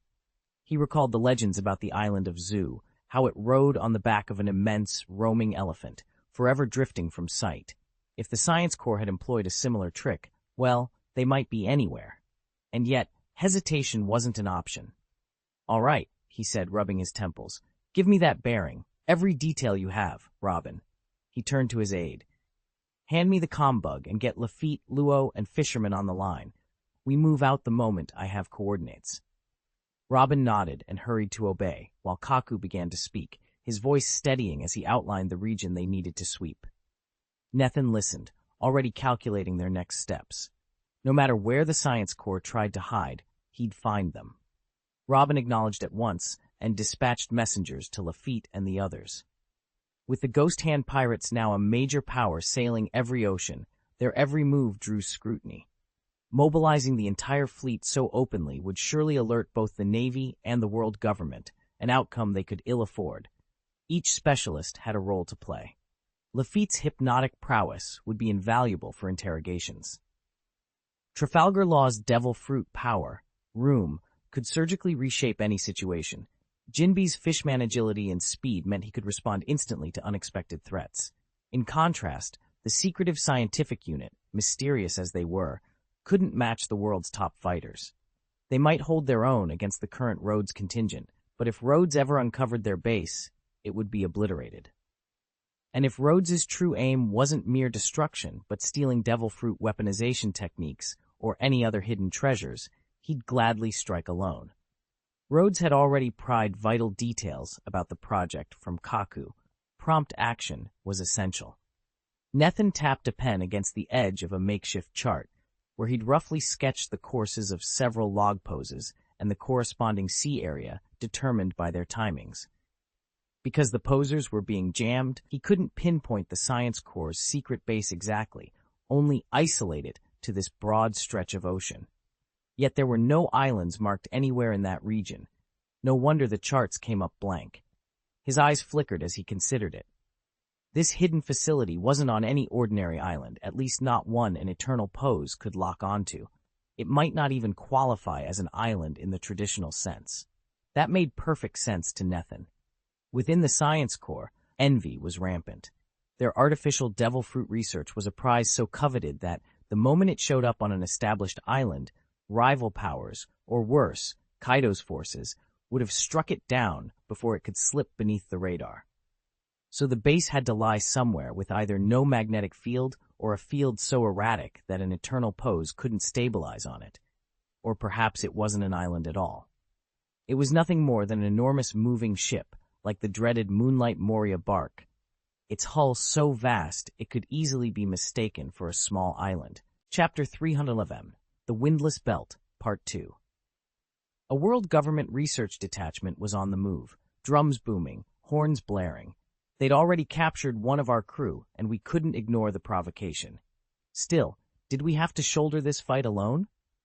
Fisherman and Lafitte arrived on Cake Island's shoreline in quick succession, where a sleek, medium-sized sailboat bobbed at its moorings. To the ghost hand pirates, the vessel's dimensions, its cannons, even its advertised top speed, mattered little. With Rhodes at the helm, capable of bending the ocean's currents to his will, they could surge past any pursuing ship. A 5-man skeleton crew was more than enough. "Ready?" Rhodes asked Fisherman in a low voice. Fisherman nodded. Rhodes then beckoned Lafitte over to the chart table on deck. Lafitte's navigational skill outstripped Rhodes's, and in mere minutes he refined the search area with a few confident strokes of his pen. "If the government's floating lab can relocate, it'll move sluggishly," Lafitte explained, tracing a tighter perimeter on the map. "We center our sweep here. They won't slip past us." Rhodes studied the marked sea lanes and gave a final nod.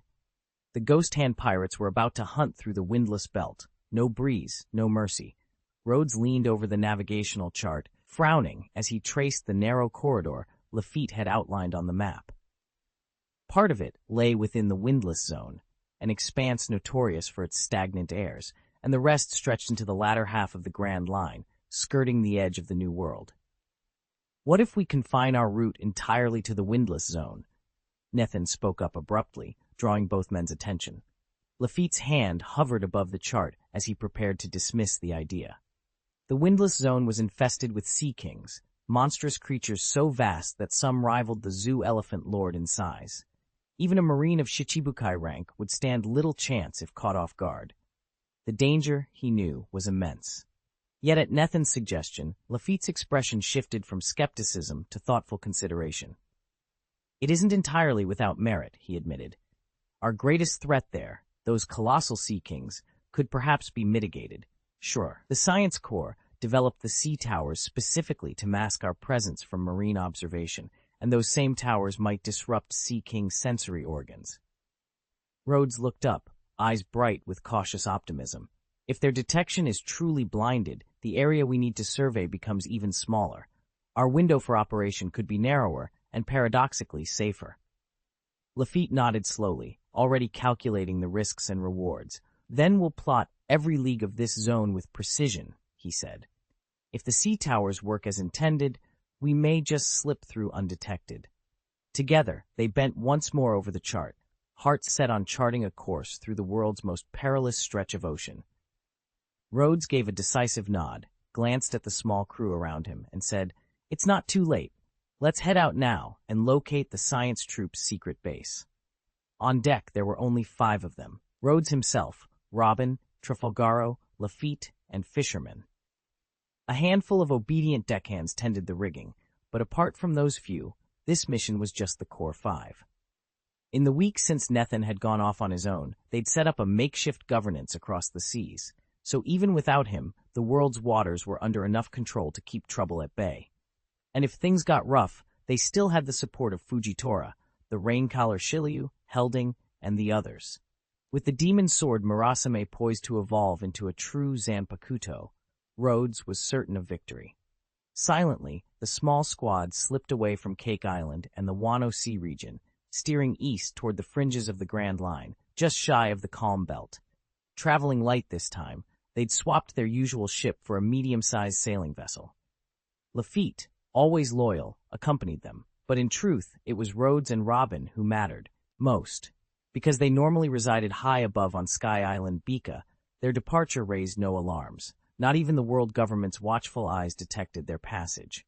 A few days later, harnessing the full force of Captain Rhodes's current manipulation, the ship cut through the waves at top speed. Before long, they burst out of the New World and reached its very edge, where the dreaded windless belt lay waiting. On one side of the dividing line, the Grand Line roared with gusting sea breezes and churning water. On the other, the ocean lay eerily flat, the wind and waves mysteriously stilled. It was as if 2 trains were racing along parallel tracks with a razor-sharp border between them. Captain Rhodes, are we really going in there? Fisherman's voice wavered. He stared at the glassy expanse of the windless belt, memories tugging at the corners of his mind. His lips twitched in an involuntary grimace. He'd seen what lurked beneath those calm waters, supergiant sea kings, the size of islands, their tentacles sweeping through the calm like invisible harpoons. Nethin leaned against the rail, eyes narrowed. He was no stranger to sea kings, but he knew better than to underestimate them. Even with his speed, evading one of those monsters here would be almost impossible. The pointy tip of a massive tail or the crack of a hidden fin could spell disaster in this dead water. Heh, Lafitte said, stepping up beside Fisherman with a knowing smile. He gave the fishman a playful pat on the shoulder. You look like you've seen a ghost.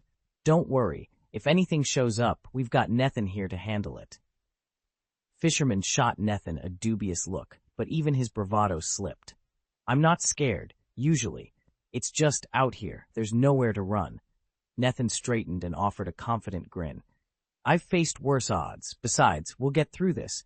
Rhodes's currents will keep us moving, and as long as we stick together, no sea king can catch us off guard. Lafitte chuckled. That's the spirit. All aboard. Into the flat, calm we go. With a final glance at the still sea before them, the crew braced themselves. The ship's bow sliced imperceptibly into the windless haze, and Rhodes's currents surged once more, propelling them into the heart of the dreaded windless belt. Fisherman's eyes twitched with barely concealed irritation. You call this nothing but a windless belt? It's barely more than a slightly larger sea king, he sneered. Nethin ignored him. He strode to the bow, planted his boots against the rail, and wove the currents beneath the hull with a twist of his will. The sailboat surged forward, cleaving straight into the heart of the windless belt. Before, this stagnant zone had posed a deadly hazard to any captain. Now, under Nethin's command, even a beast the size of an island was powerless to stop him. No sooner had they pressed a few kilometers beyond the boundary than a head the size of a city wall broke the surface. A sea king, its length stretching hundreds of meters, towered over the little sailboat. It fixed its beady eyes on Nethin's vessel, roared and lunged, rows of jagged teeth snapping shut as it tried to devour the ship whole. In that instant, Nethin's outstretched hand summoned a rush of water so fierce it ripped through the sea king's jaws and sent the Leviathan tumbling backward. The creature thrashed helplessly in the wake, then vanished beneath the waves. Nethin glanced over his shoulder with cool detachment, eased the currents back under his control, and guided the sailboat deeper into the stillness. Nothing here could challenge him now. Under Nethin's imperious glare, even the fiercest sea kings hesitated. They watched his ship glide past before slipping back into the depths with a heavy splash. His sheer presence struck immediate terror in smaller sea kings, though the larger beasts barely registered his threat, and the colossal leviathans paid him no heed at all. The moment he entered the windless belt, Nethin slipped into a heightened state of awareness. His pride sharpened into instinct, granting him a brief glimpse 7 seconds into the future. With that foresight, he could steer clear of any Sea King ambush or bring his ship to an instant halt if danger loomed. Over the course of the voyage, gargantuan Sea Kings would occasionally breach the surface, but not one came close to clipping his sails or denting his hull. Undeterred, Nethin raced his vessel at top speed in tight circles around the designated coordinates, scanning the horizon for islands or signs of other ships. Day after day, he covered the same stretch of water, yet no land appeared, and no vessel revealed itself. The windless belt remained as empty and silent as ever, defying every search. Lafitte stood before the table, its surface completely covered in sea charts and hastily inked annotations. His brow was furrowed as he traced possible routes with a slender finger. Across from him, Trafalgaro sat hunched over, one hand clutching his side where the demon sword had nearly claimed his life. His voice trembled as he spoke. "We've burned through days searching these coordinates," he said. "If the base moved, it's no longer in this sector. The lifecard's readings are useless, and without a bearing, our search area explodes tenfold. Even at full speed, we'll never find it out here." Lafitte let out a low whistle and leaned back. Just then, Rhodes, who'd been studying the charts in silence, stepped forward. He swept his gaze over Lafitte's labels and the intricate lines marking currents and underwater ridges. "What if it isn't on the surface at all?" Rhodes asked. "Remember Runcible Prison City? It's built on the seabed in the calm zone, with only part of it poking above the waves. If the world government can construct something like that down there, they could easily hide a base entirely submerged." Lafitte tapped the wooden pointer against the table with a hollow thud. "Underwater," he echoed, eyes narrowing. "It's not impossible, but that means diving beneath the sea to locate it. Even if Trafalgaro's powers allow us to take the ship under the waves." He glanced at the wounded captain. "The calm zone's tranquility is a deadly trap. Trying to breach an underwater stronghold in these waters could very well be our end." Everyone here was a devil fruit user, and they were about to dive to the very bottom of the sea. One wrong move, if a giant sea king attacked or a sudden swell swept them away, and the entire mission would be lost. 4 proud emperors perishing beneath the waves. It would go down in history as the greatest joke of the century. "No need to worry," Nathan said, his eyes flickering with quiet confidence. "I can handle myself down there. You should take the ship to the calm belt and wait on the surface. There's no way to guard a vessel on the seabed of the calm belt. The sea kings swarm those waters. But if I'm alone, I'll be fine." Chapter 312, Biotransformation, Part 3. The windless zone's seabed stretched into unfathomable depths, home to colossal and even supergiant sea kings. This made it the deepest region of the entire ocean. Alone in the darkness, Nathan pressed forward. Thanks to his light distortion ability, he could see clearly even at the abyssal floor. On top of that, his mastery of the Thunder fruit extended his range of perception to nearly 4 kilometers in every direction. In effect, his search zone formed a 3 to 4 kilometer wide sphere centered on himself. After a long descent, Nathan finally reached the ocean floor. Judging by the oppressive darkness, deadly silence, he estimated he was tens of thousands of meters below the surface. The seabed lay frozen in time, no current, no life, and whoever or whatever passed this way had done so long ago, if at all. He refused to linger in that eerie stillness. Within moments, Nathan ascended several kilometers above the bottom, then activated a methodical, carpet-style search. Every shadow flickered under his distorted light field, every disturbance of the water scanned and recorded. Deep beneath the waves, in the loneliest part of the sea, Nathan sought whatever secret or creature lay hidden in this drowned world. Nathan advanced steadily along the windless seabed. Though he occasionally crossed paths with supergiant sea kings, his slender form was far too insignificant to draw their attention. He might as well have been a single strand of seaweed.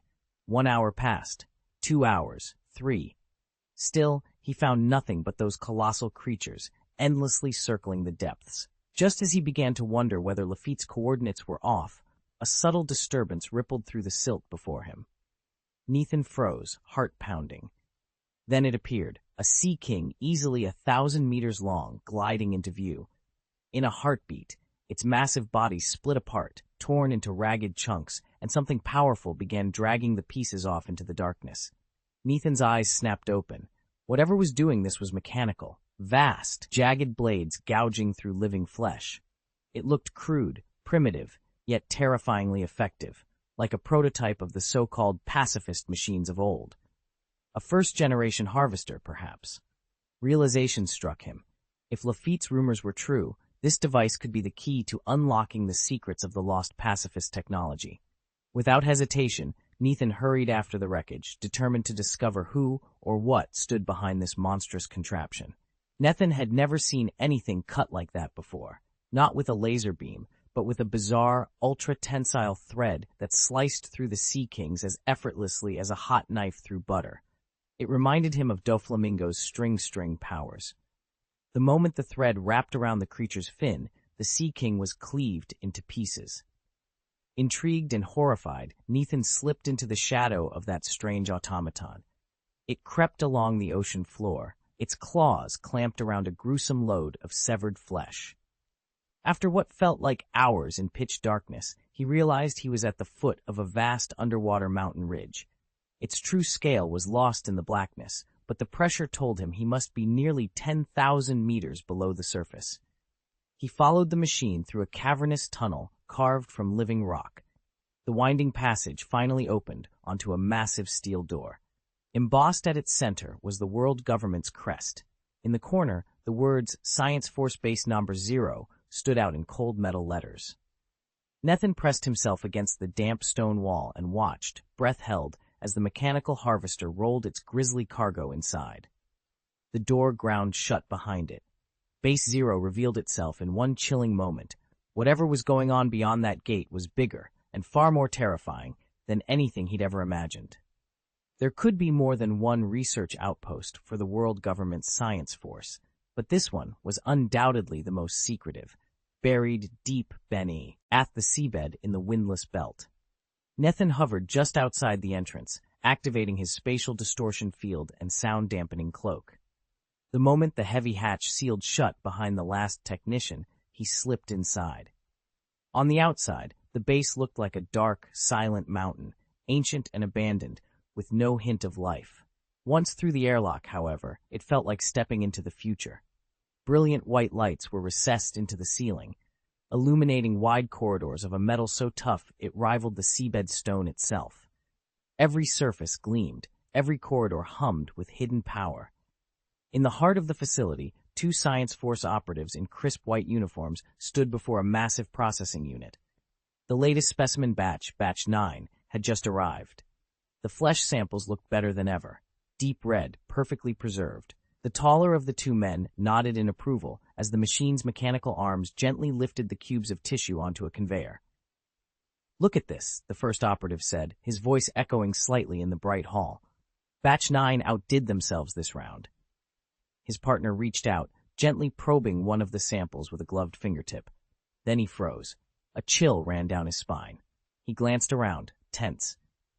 "Did you feel that?" he whispered. "Something just passed through me." The other operative's smile faltered. He shook his head, brow furrowed. "I felt it too," he admitted, "but there's no disturbance on any sensor." Both men exchanged a wary look. Something unnatural was here, and it wasn't the new specimens. Nethan, cloaked in the shadows, watched them closely.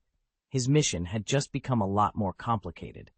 Nethan peered through the submarine's viewport at the inky blackness pressing in around them.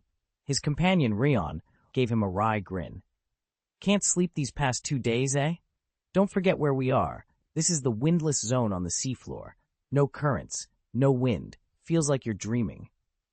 Nethan rubbed his eyes and shook his head. "It's unnerving. We're deeper than any Sea King's usual haunt, and only Vegapunk's sub can breach these depths. Out here, we might as well be cut off from the rest of the world."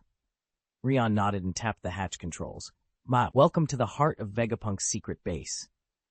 With a hiss, the door opened onto a narrow corridor, its steel walls lined with reinforced vaults. At the far end, a final hatch beckoned downward. Inside the lowest-level laboratory, the air was thick with the hiss of life support systems, and with the faint, unsettling sounds of creatures no natural sea had ever produced. Long tables bore half-formed experiments, humanoid torsos sprouting feline limbs, faces twisted into serrated maws. In one glass tank, a creature's body split between a jagged crustacean shell and the muscular frame of a leaguer. Nethan felt his stomach lurch. "Biomodification," Rion whispered, voice tight. "How far have they gone?" Before them, Vegapunk stood over a dossier, brows drawn together. He lifted the report and slid it across the table. "This isn't merely about mechanical enhancements or engineered devil fruits," he said slowly. "This facility is Base 0 for biological transformation. The so-called artificial devil fruits originate here, and the sad compound you know from fruit production is also the primary reagent for these experiments." Nethan's eyes widened as he scanned the pages. "So they've already synthesized a devil fruit?" Vegapunk's expression was grave. "Yes, and now that we can produce them at will, nothing in this world will ever be the same. Why bypass the devil fruit and transform it directly? If we can manufacture artificial devil fruits, we'd have an army of superpowered soldiers at our command." Caesar jabbed a finger toward the floor, eyes blazing with excitement as he hovered over Dr. Vegapunk's cluttered workbench. Vegapunk closed the folder in his gloved hands and sighed. "Artificial devil fruits," he repeated, voice flat. "My original goal was to transcend devil fruits altogether, to the very essence of life, and yet you want to return to them? I refuse. Let's drop the subject. Caesar's grin faltered. But sir, the only semi-finished project you've got right now is the Vice Admiral. Vegapunk flipped to the last page of the report and squinted at the data. His willpower surpassed every one of my simulations, he said softly. He is no longer a half-baked prototype. He is my sole, complete success. Caesar staggered back, eyes wide. You mean the transformation actually worked? He gasped. Normally, the subjects they could capture were weak at best.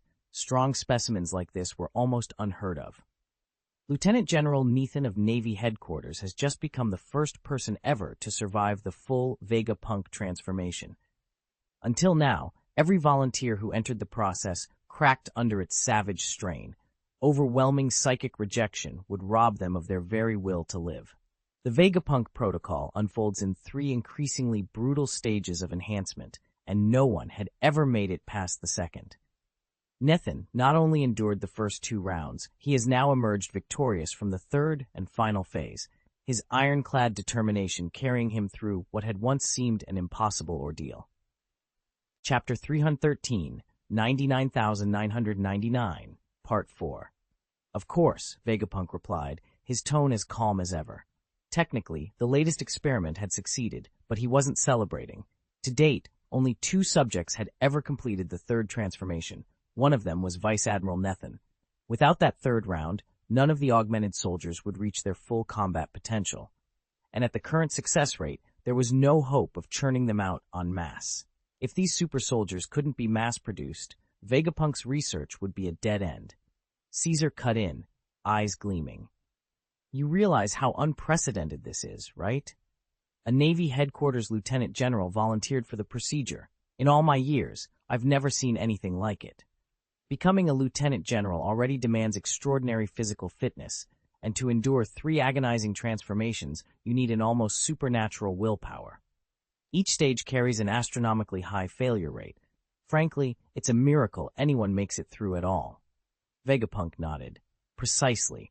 We've tapped some of the strongest minds and bodies in the world.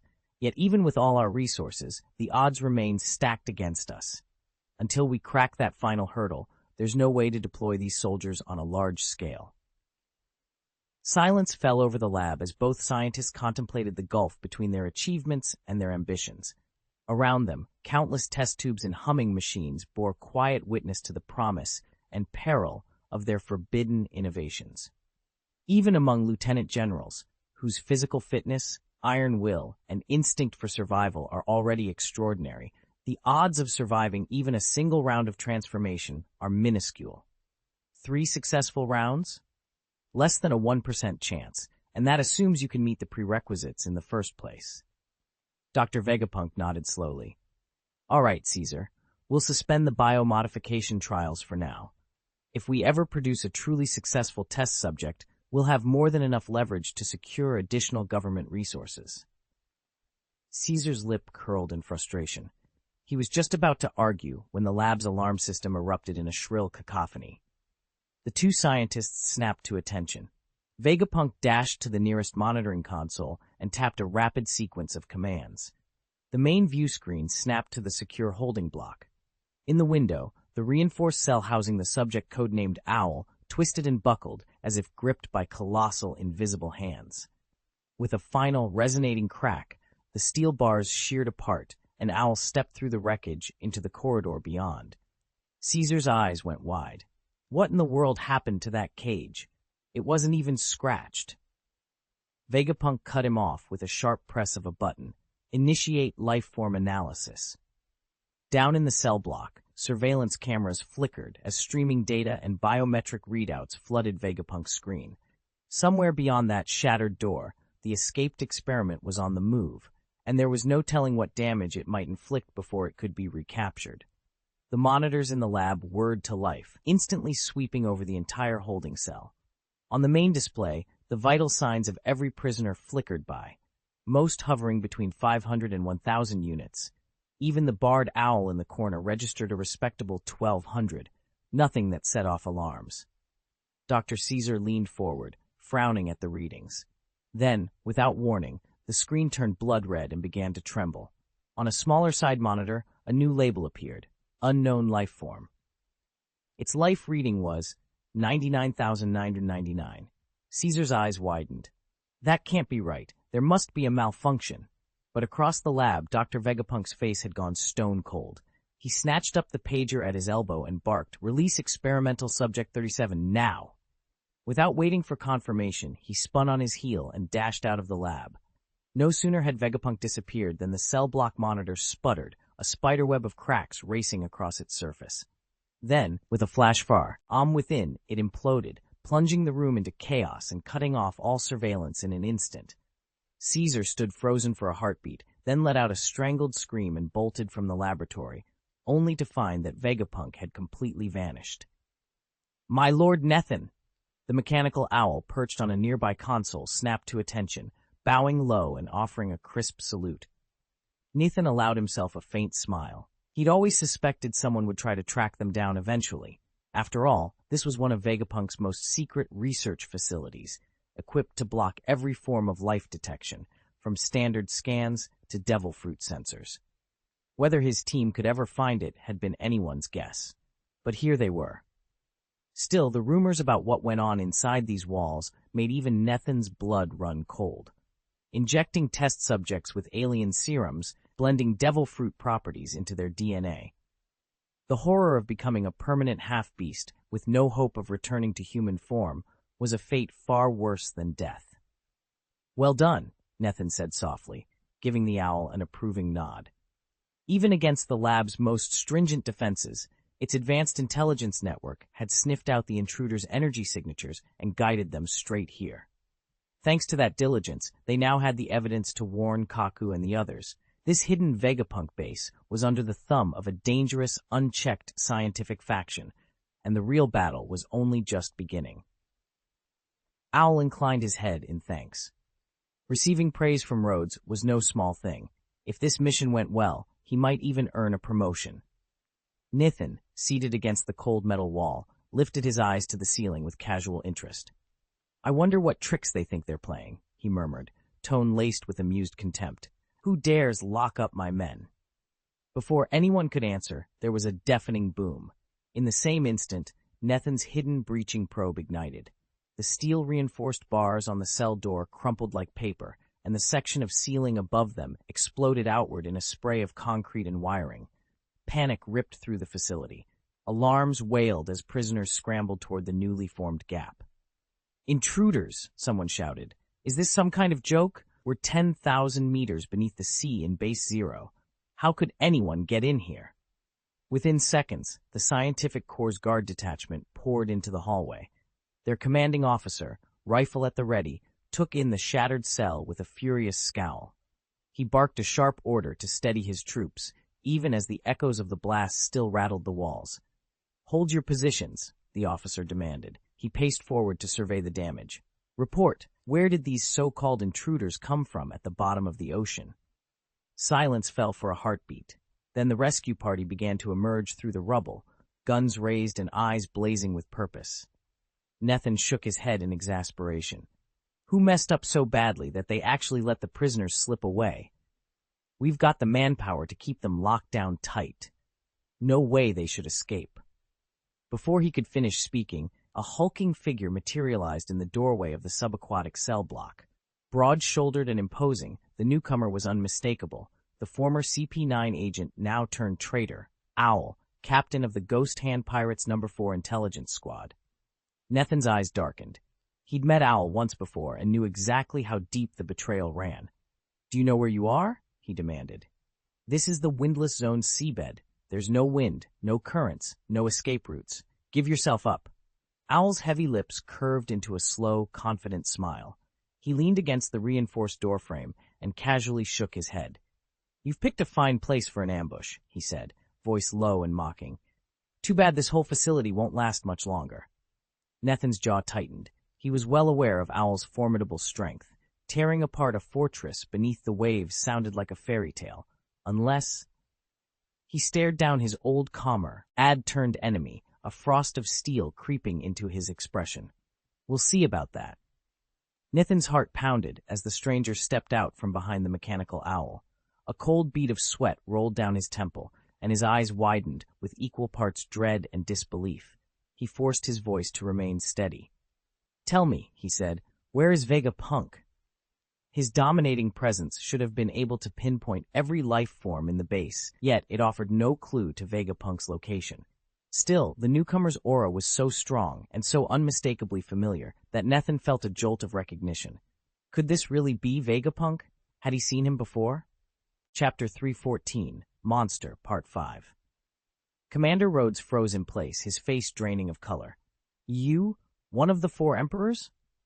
Even here, deep beneath the ocean in a windless secret base, Rhodes was still linked to the outside world. He might not have known every general of the 4 disasters, but how could he fail to recognize Nethan, known throughout the seas as the Ghost Hand, one of the dreaded 4 emperors? A rising monster, whose infamy rivaled Whitebeard and Kaido, and who plagued the world government more relentlessly than they ever did. Nethan said nothing. His cool-eyed gaze never wavered. Then, without warning, he reached forward.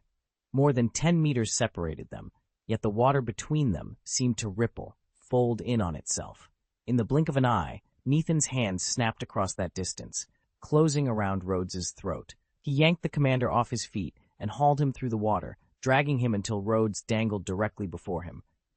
Rhodes's eyes bulged with terror, his fingers clawing at Nethan's grip as blood fled his cheeks. "Tell me," Nethan murmured, voice low and deadly calm, "where is Vegapunk?" Silence fell, broken only by Rhodes's ragged gasps.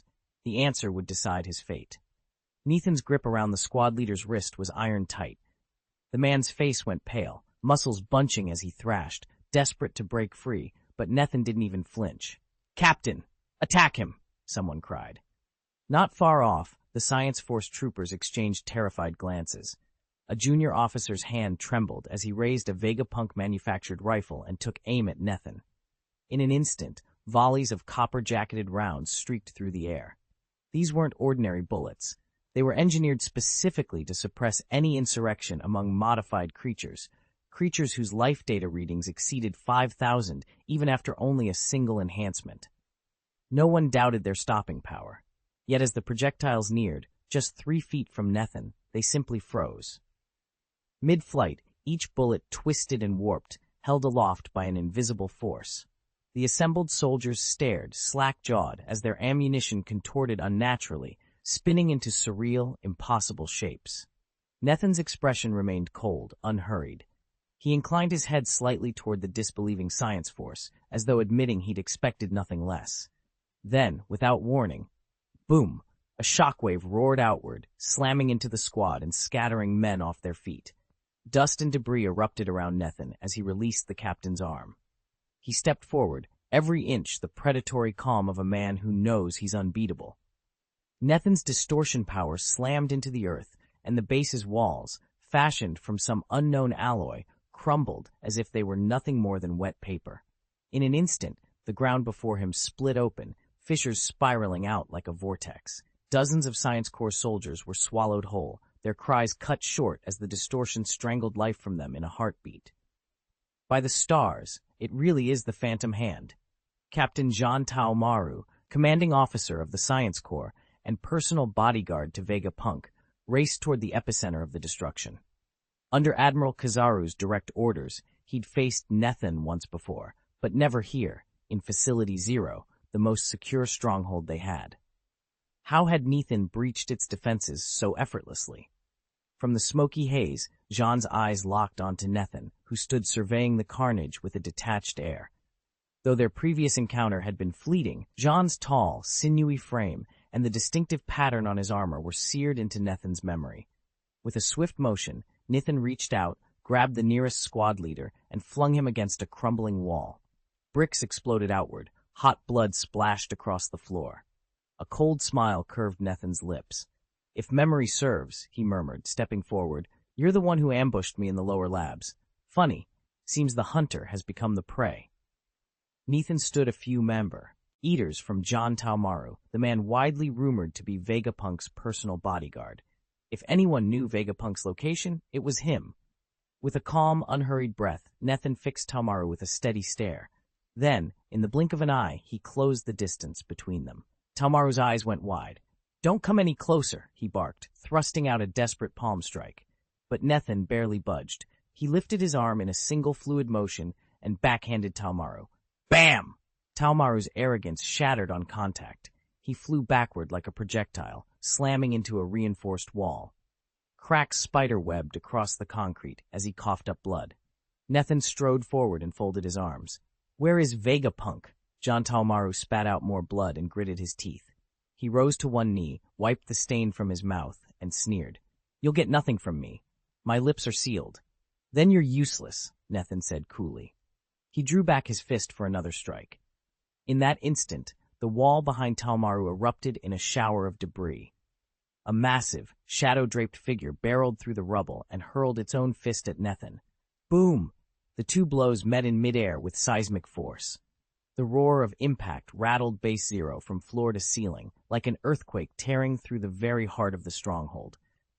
The marble floor between the shadows and roads shattered in an instant, fissures spiderwebbing outward until the entire hall was fractured and heaved. Nethan froze, heart hammering. Before him stood something he didn't dare call human.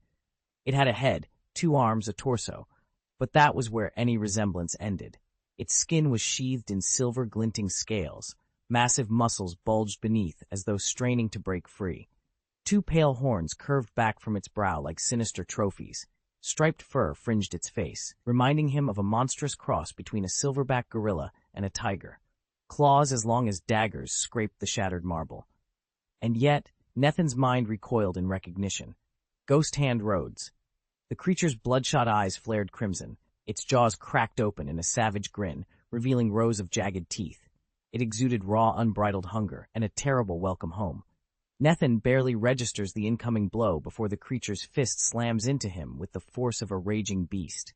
He meets the strike head-on, palm pressing against hardened flesh. Boom!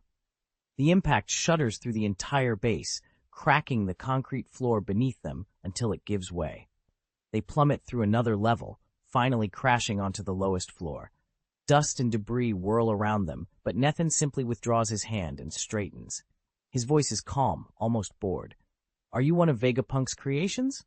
The creature's eyes flare red. It bares jagged teeth and snarls. No, Vegapunk breathed life into me, gave me this power, so I could destroy you, Ghost Hand Rhodes. With that, it charges again. Fists a blur. Boom, boom, boom. Each blow is a hammer strike, shattering the floor tiles and sending clouds of rubble flying. Nethan staggers backward, toes scrabbling for purchase on the fractured concrete, but he remains upright. From the safety of the upper level, John Taomaru peers down, heart pounding. He watches as Ghost Hand Rhodes endures blow after blow, barely shifting from his stance. So this is what Vegapunk unleashed, an absolute nightmare of power. John's pulse hammers in his ears. If even Rhodes struggles against this thing, what hope do they all have? Nethan's words had barely left his lips when a deafening roar shook the chamber from below. In the next instant, he seemed to blur, evading the creature's punch and hovering effortlessly in midair. For a heartbeat, he closed his eyes, searching his memory, until a face at last came into focus. Astonishment lit his features. You're Doberman? Ha! I thought you'd forgotten me. I never expected you'd show up here alone. Enraged, Doberman emitted a bestial bellow and sprang upward. He landed on a crumbling ledge, then hurled a colossal fist toward Nethan. Die, Phantom Fist! The blow cut through the air with a terrifying crack, sending shockwaves rippling outward. Calmly, Nethan narrowed his eyes. He shifted his weight, and with a subtle gesture, tore open a slit in space itself. Doberman's punch passed clean through it, and struck nothing but emptiness. Die! Die! Doberman roared, unleashing a relentless flurry of blows. Each strike shredded the stone walls behind Nethan, showering the room with dust and rubble. Yet not one hit found its mark.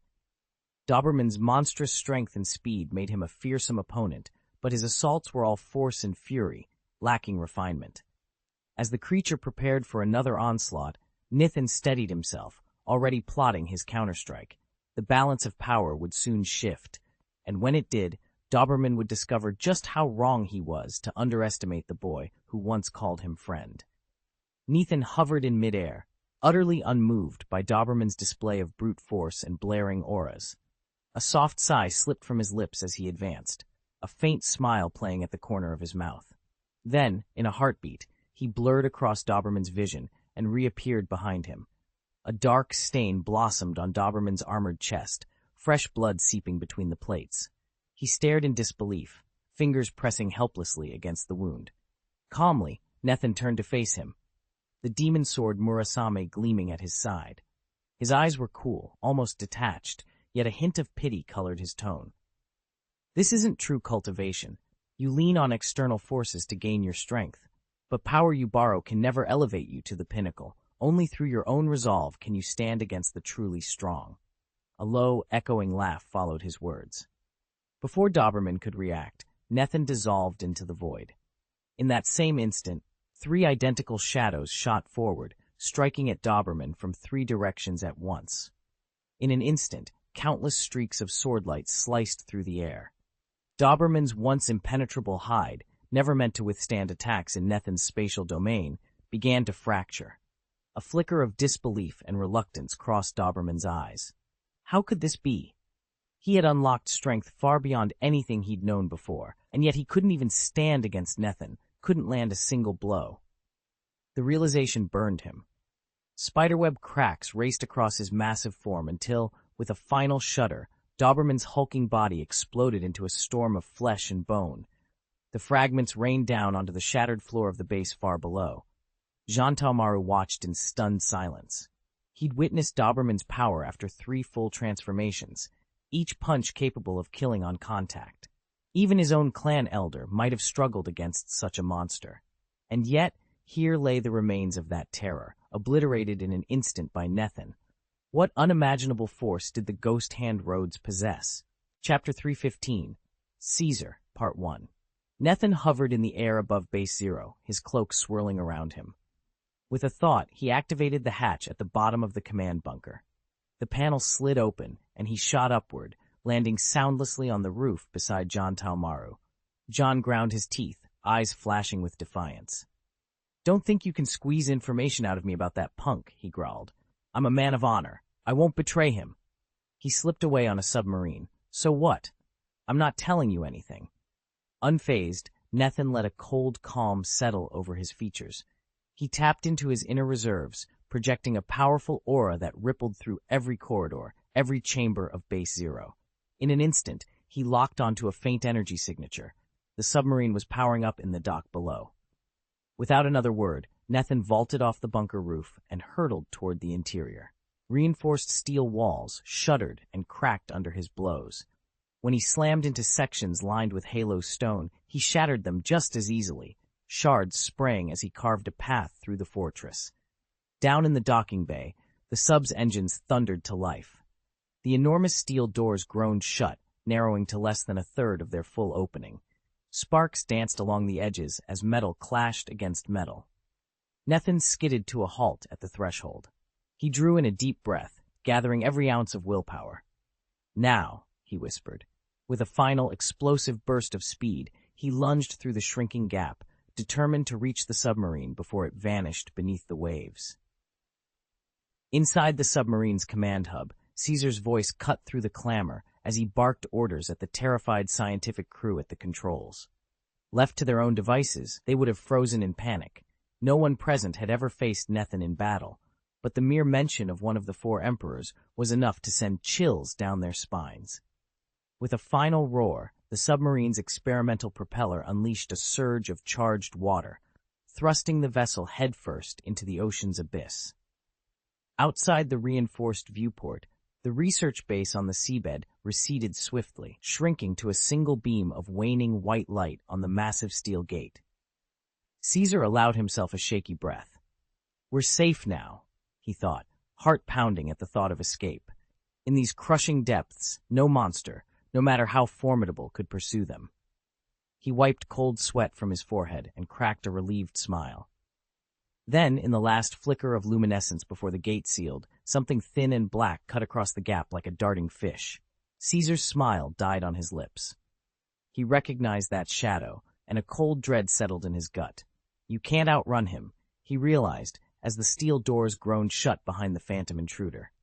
Nethan watched with cold detachment as the sleek high-speed submarine streaked away across the water. Then, gathering both hands, he summoned the power of his devil fruit, known only as the Void, and ripped at the ocean floor. Deep beneath the waves, 10,000 meters down, the seabed convulsed. A colossal, twisting vortex yawned open, its furious currents roaring outward for kilometers in every direction. The submarine's engines screamed at full throttle, but it was hopeless. In an instant, the mighty whirlpool swallowed it whole. The hull shuddered and spun as it was yanked inexorably toward the vortex's dark eye. Inside, Caesar tumbled through the cabin, his panic-stricken cries echoing off the metal walls. "No! This can't be happening! We're done for!" Although his gas fruit powers made him immune to blunt trauma, they offered no protection against the crushing pressure waiting at the bottom of the abyss. If an ice fruit user might survive here, a gas man like him was doomed. All around him, the submarine groaned under the immense strain. Water battered the hull with relentless force, and the howling currents dragged it deeper still, straight into the heart of Nethin's merciless whirlpool. The submarine's interior twisted into chaos, cables snapping and panels buckling under an unseen force. Yet its hull held fast, crafted of some mysterious alloy capable of withstanding 10,000 meters of ocean pressure. Nethin had no way of telling how long the violent rotation lasted. Outside, it might have been mere seconds. In his mind, it felt like an eternity. Then, just as abruptly as it had begun, the spinning stopped. "Am I alive?"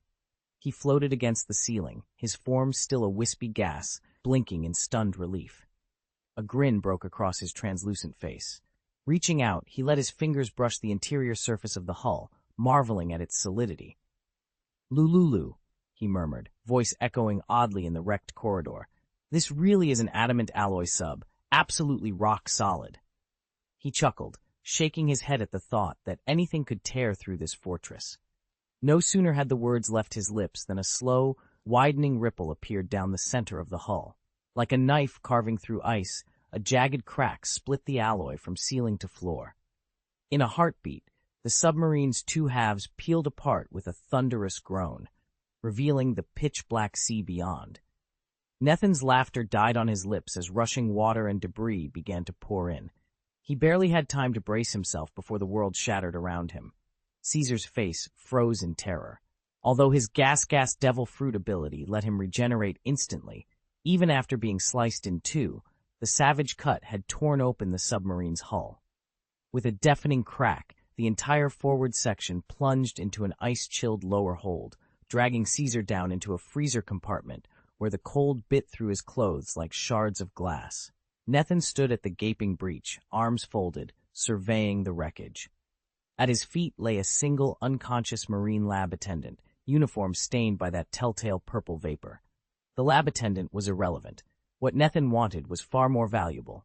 Dr. Vegapunk, the world government's prodigy and genius artificer, someone Caesar could never hope to match.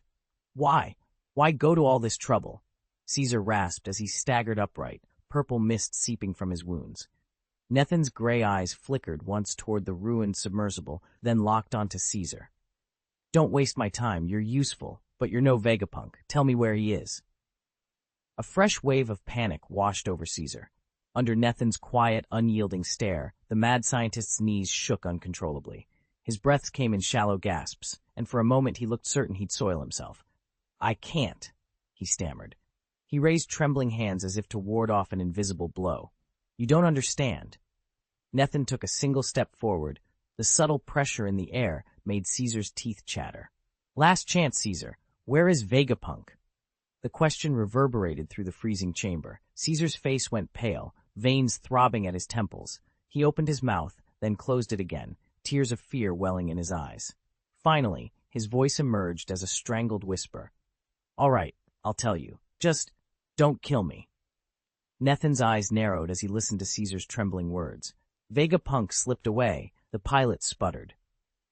The moment the life sign detector registered Rhodes' critical readings, he bolted for the biggest sub in the hangar. By the time I realized what was happening, only that tiny one was left. Caesar's face went pale. He'd thrown himself into the small craft and keyed the engines, but barely had his seat warmed when a powerful whirlpool yanked him back toward the seabed. He'd watched helplessly as Vegapunk vanished into the gloom. Nethin clenched his jaw. There was no air tunnel or secret passage that could carry a man to the surface, only submarines. If Vegapunk got away, he must be aboard that larger vessel. But in the half-minute since it left the dock, any wake it left behind would already be smothered by the currents. He fixed Caesar with a steely glare. Which direction did he head? Caesar swallowed hard, voice barely over whisper. I don't know. Nethan rubbed his brow, met Caesar's gaze, drew in a steady breath, and said slowly, Give me one good reason not to kill you. Chapter 316, One Sword and Heavenly Scraping, 2nd. Nethan let Caesar live. In exchange for his life, Caesar revealed everything he knew about the 3 animal-type devil fruits stored in the base, how they were developed, how artificial devil fruits could be manufactured, and even details on the toxic gas weapons. But what ultimately spared him was the technique Nethan had inquired about earlier, using a devil fruit as a weapon. Caesar patted his own chest and said simply, That's why you need me alive.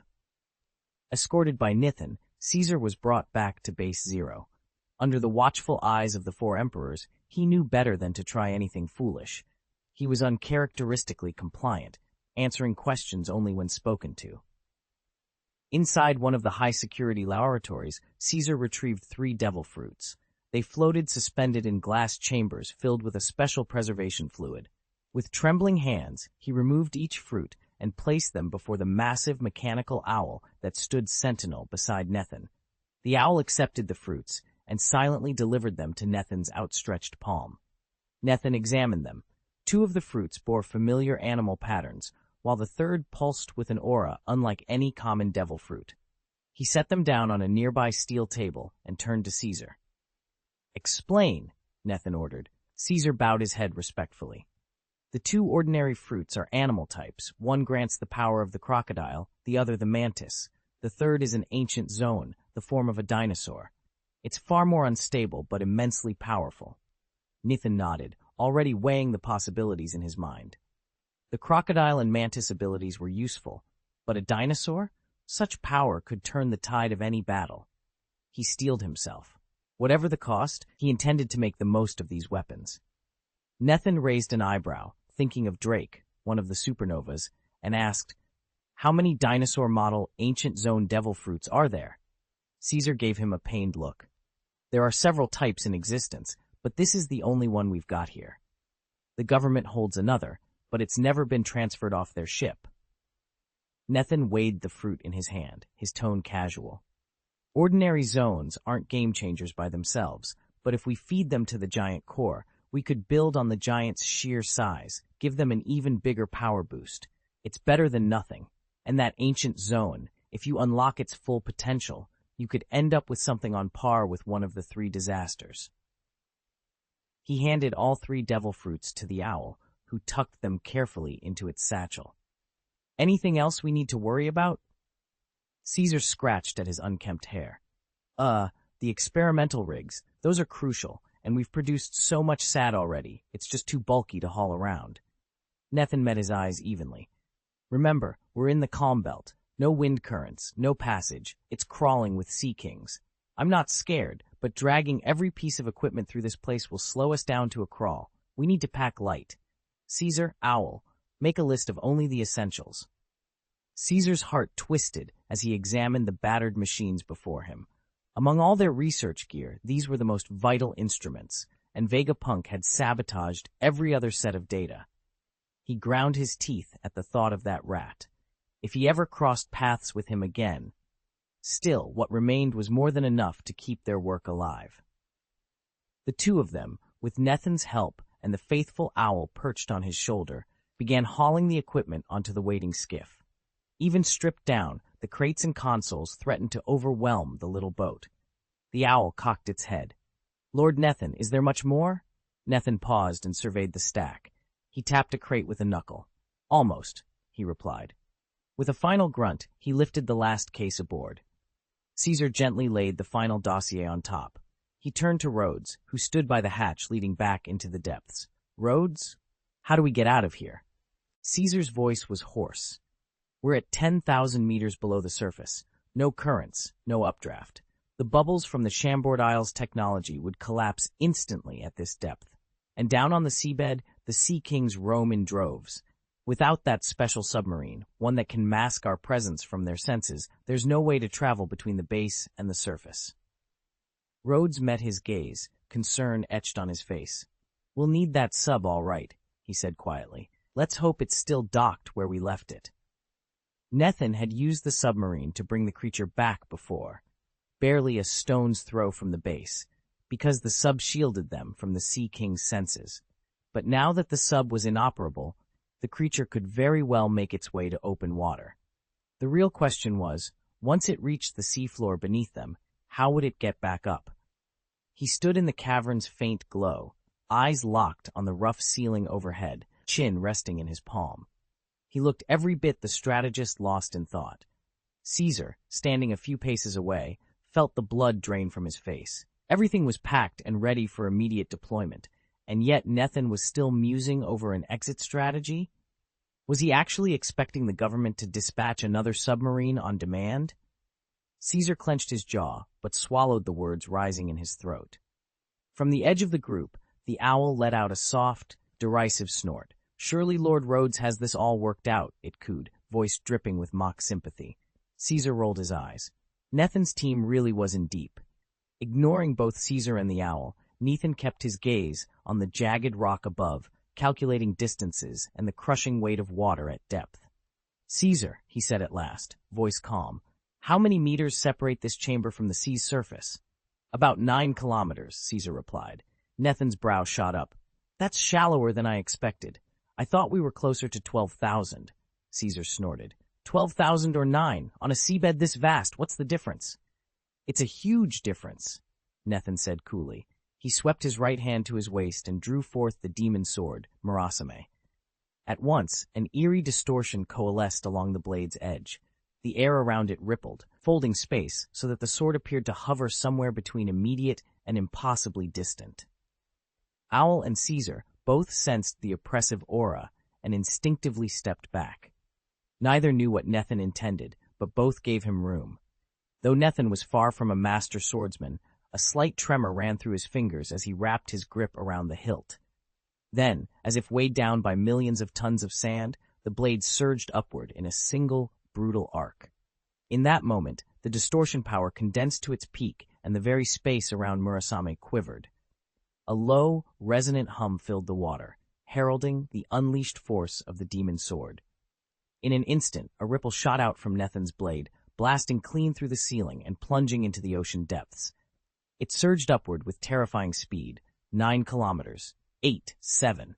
Even as its pace slackened near the surface, slower, was still faster than the eye could follow. 2 kilometers, 1 kilometer. By the time it reached the final 1,000 meters, the wave's power had waned, but the sea pressure at that depth had also lessened significantly. Like some primal pulse radiating from the abyss, the ripple finally broke the surface of the windless sea in under a second. Then, silence. The once restless waters above base zero fell eerily still. From the surface down to the ocean floor, every current, every eddy, ceased in that single suspended moment. This can't be real. Deep inside base zero, Caesar stared up at the fractured ceiling, his face a mask of disbelief. He opened his mouth to demand an explanation of what Nethin had just done, but before he could speak, a jagged fissure split the steel roof right above them. It began as a single crack at the center, then shot out to both sides in a perfect straight line, cleaving the hull in two. Everyone braced for an immediate rush of seawater, but none came. Instead, through the gaping gap in the ceiling, a flawless blue sky stretched overhead. Sunlight flooded down into the 9,000-meter deep submarine base, illuminating the control room with an almost surreal brightness. At the very edge of the opening lay a chasm so precise it looked as though someone had sliced the ocean floor with a sword, forming a deep, moat-like trench around their submerged stronghold. Chapter 317, Stability is Impossible, Part 3. It was almost inconceivable in this world to pit sheer human power against nature, and to do it on this scale. For Caesar and Owl, seeing someone gouge the ocean floor nearly 10,000 meters down, splitting the seabed into a yawning chasm, was beyond belief. This is Lord Nethin's power, Owl murmured, staring up at the clear blue sky with his jaw slack. Even the legendary Whitebeard, hailed as the world's strongest, he thought, might not stand a chance against his master. Caesar hovered nearby, recalling the readings from the life detector when it scanned Nethan. It had registered 99,999, the absolute upper limit of the instrument. In plain terms, it meant the machine couldn't measure anything more. Technically, the life value combines metrics like raw strength, endurance, and basic physiological activity. No one else in history has ever maxed out that gauge, except one, Kaido, the beast. When the Navy finally cornered Kaido in a massive siege, they even unleashed lethal poison gas. But it was a total failure. The gas had zero effect on him. And yet here stood Nethan, demonstrating a force that rivaled the mightiest in all the seas. Stability, it seemed, was an impossible luxury in the wake of such power. Nethan's power was unlike anything Caesar had ever seen. Even after 3 rounds of Vegapunk's life transformations, no creature had developed so fully, so monstrously. As Caesar stared, disbelief and fear warred in his eyes. He was witnessing the apex of sea-born strength. With a silent command, Nethan shattered the lab's ocean floor ceiling and punched a tunnel straight to the surface.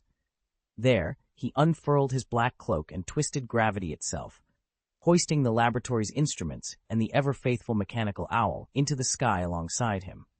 Caesar gaped upward as Nethan, the owl, and a horde of scientific apparatus rose into the twilight. Then, suddenly, seawater began to pour through the widening fissure overhead, rushing in to seal the breach. In the chaos, Caesar activated his only means of escape, a sphere of pressurized gas. The yellow bubble swelled, buoyant against the onrushing tide. Whoosh! In a heartbeat, Caesar shot free of the lab through the last narrowing gap. Behind him, the ocean's weight crashed down, the walls of water converging with such force it felt as if the sky itself were collapsing. 9,000 meters of ocean still lay between Caesar and the air above, but at least he had found his one sliver of salvation. As the lab beneath him vanished in a roar of water, he let out a breath he didn't realize he'd been holding. Nethan's heart pounded as he watched the chasm in the sea begin to close. Below him, Caesar flailed desperately, beaten by the mounting waves. The 2 walls of water, torn apart only moments before, were now snapping shut like the jaws of some titanic beast intent on swallowing his friend whole. "Hold on, Caesar," Nethan called, urgency in his voice as he urged their great snowy owl upward. Wind whipped at their mount's wings, but it wasn't enough. From below, the sea surged and his magic-powered instruments tugged at his saddle, threatening to drag them both down. Caesar, tears streaking his face, clawed at the air. With a final, frantic beat of the owl's wings, they climbed faster than the water could close. Just as the seawalls collided with a thunderous roar, Nethan burst free of the watery trap. 2 colossal walls of water slammed together beneath them, sending a sheet of spray high into the sky. Crests rose and fell like rolling mountains, and curious leviathans, the so-called sea kings, lifted their vast heads above the surface, startled by the upheaval. Gasping for breath, Caesar clung to the owl's broad back and let out a wail of relief. Snot and salt water dripped from his nose as he turned to Nethan. "Do you have any idea how close that was?" "I thought I was a goner," he shouted, voice cracking. "Can't you fly any faster?" The owl ruffled its feathers and gave Caesar a disdainful look. Then, a single wing beat. It sent the younger man stumbling off its flanks. Caesar landed in a heap on the saddle, blinking up at Nethan. Nethan simply adjusted the leather straps across his chest, gathered his surveying instruments, and issued a silent command. Their mount angled upward again, wings slicing through mist and spray. Caesar scrambled back into place, still sniffling, as the owl carried them on into the clouds. The danger below faded into the roiling sea, but Nethan knew the real trials of their journey were only just beginning. Caesar's throat tightened with guilt and fear. He wanted nothing more than to turn and run, but his instinct for survival held him fast. With a trembling nod, he fell into step behind Nethan as they climbed into the sky. Once they'd gained another 1,000 meters of altitude, Nethan leveled off.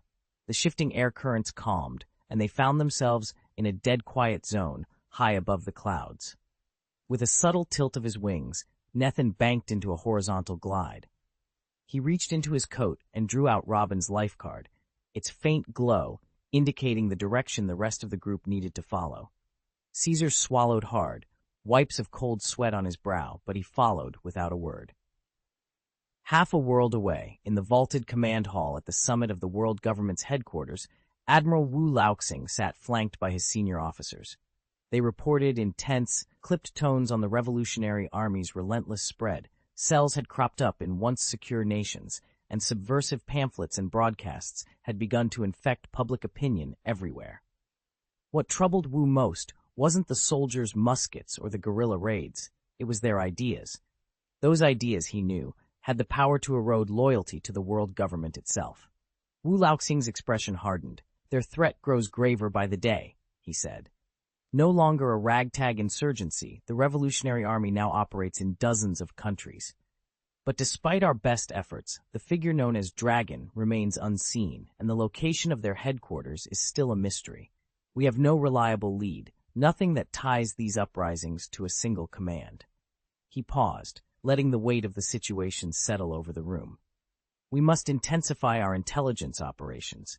Every contact, every scrap of intercepted communication, double our scrutiny.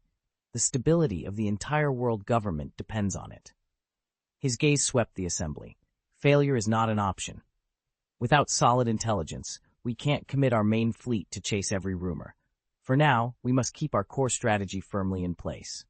One of the 5 elders lifted his teacup, took a slow sip of tea, and set it down with care. At his side, Elder Wu, sword in hand, tapped the floor with his blade. The new world has held remarkably steady of late, he observed. That's encouraging. Reclining on a carved settee, another elder spoke in a low, resonant voice. True, Kaido absorbed what remained of Big Mom's fleet and has become more formidable, but he's been checked by the Ghost Hand pirates. That balance keeps both sides cautious, and neither dares to overreach. He paused, letting the words hang in the air. What matters most to us is equilibrium. As long as no one faction threatens the world government's existence, why should we worry if the 4 emperors carve up the new world among themselves? The room fell silent. Outside, the sea breeze drifted through open windows, carrying with it the distant roll of thunder, or perhaps the rumble of ships preparing to embark on yet another voyage. Either way, for the moment, order reigned in the ever-turbulent waters of the New World. In the New World as it stands today, no power outside the 4 Emperors' alliance dares to dispatch a fleet against one of them, unless extraordinary circumstances force their hand. Any such strike would trigger immediate reprisals from the other emperors, almost certainly plunging the seas into a war so vast even the Revolutionary Army would seize the chaos for its own purposes. There are simply too many variables to risk it. Fortunately for the balance of power, the Phantom Hand has cemented his rule over Big Mom's former domain. In the eyes of the world, he now wears the mantle of Emperor. Standing beside the sofa, Wu Laoxing regarded his companions with calm precision. Once you seize authority, claim dominion over a stretch of ocean, and find yourself on a pedestal lifted high above countless admirers, your edge begins to dull.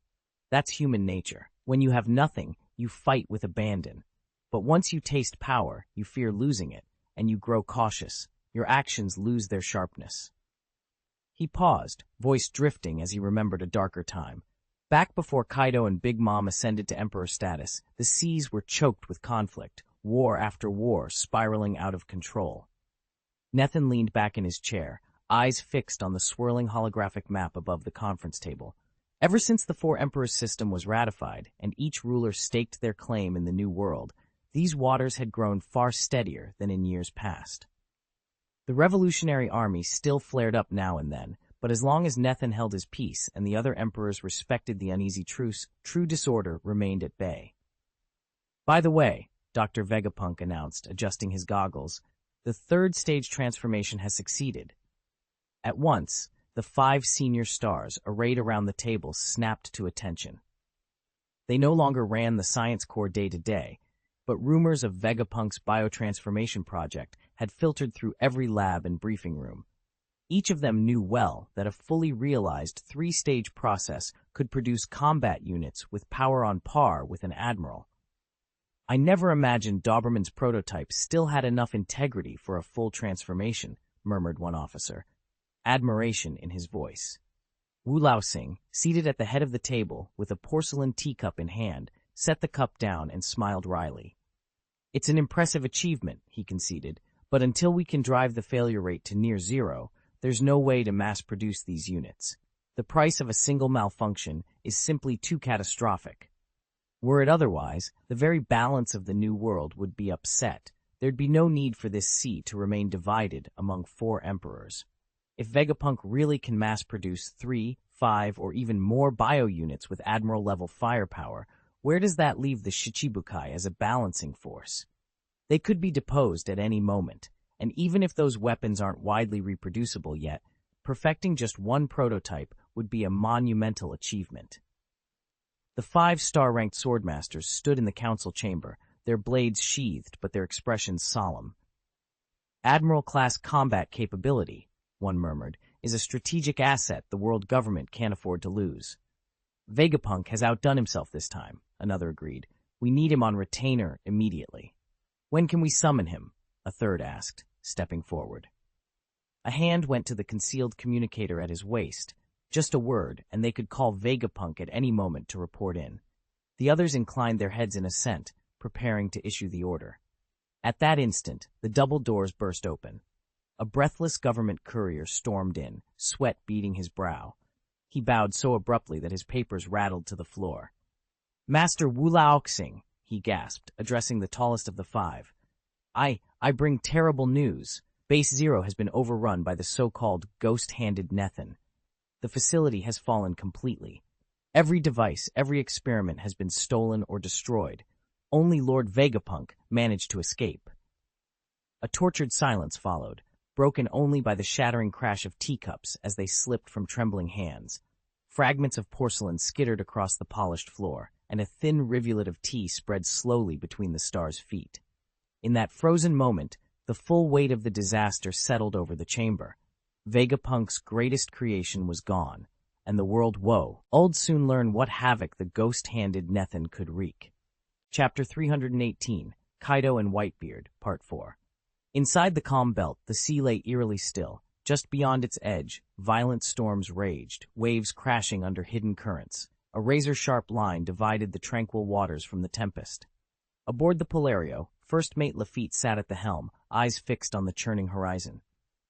"All hands, furl the sails," he ordered.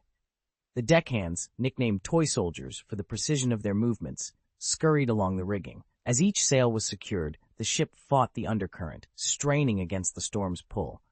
12 hours had passed since Captain Nethan ventured into the calm belt. Still no word. Trafalgar paced the deck, anxious. He knew better than anyone how formidable Nethan was, but he also understood the deadly mysteries hidden beneath these windless waters. Rumors whispered of a secret research station on the seafloor, its purpose unknown and its dangers uncharted. Should we mount a rescue? Fisherman leaned against the cabin door, voice low. He tapped the captain's life card pinned to his vest, a guarantee of Nethan's status and a potential key to emergency access. "We can enter the calm belt to look for him," he said, glancing at Lafitte, "but it's no small risk." Silence fell as the crew exchanged worried looks. Below the surface, the true storm was just beginning. Robin held up Nethan's life card, his dark eyes calm and steady. "His status hasn't changed," he reported. "We'll keep waiting." The life card showed no signs of distress. Nethan wasn't in any immediate danger. Everyone knew that plunging recklessly into the calm belt invited hordes of sea kings. They could only wait and hope Nethan found safe passage. They huddled together on deck, buffeted by wind and spray, when Lafitte suddenly tapped the brim of his top hat. He gazed toward the gray horizon where the calm belt began and broke into a wide grin. "Looks like we can stop watching the life cards," he announced. "The captain's back, and he's found us a base." At Lafitte's words, Luo straightened and scanned the sky. Far above, Nethan guided his odd flying rig through the storm. Strings of curious instruments jutted from its frame, and perched atop it was an owl so round and fluffy it seemed almost unreal. Just as the crew began to cheer, a monstrous wave slammed into the ship's side, pitching it wildly. For a heartbeat, it felt as though the boat would capsize. Then Nethan plunged through the white-capped swell and landed lightly on deck, safe and triumphant.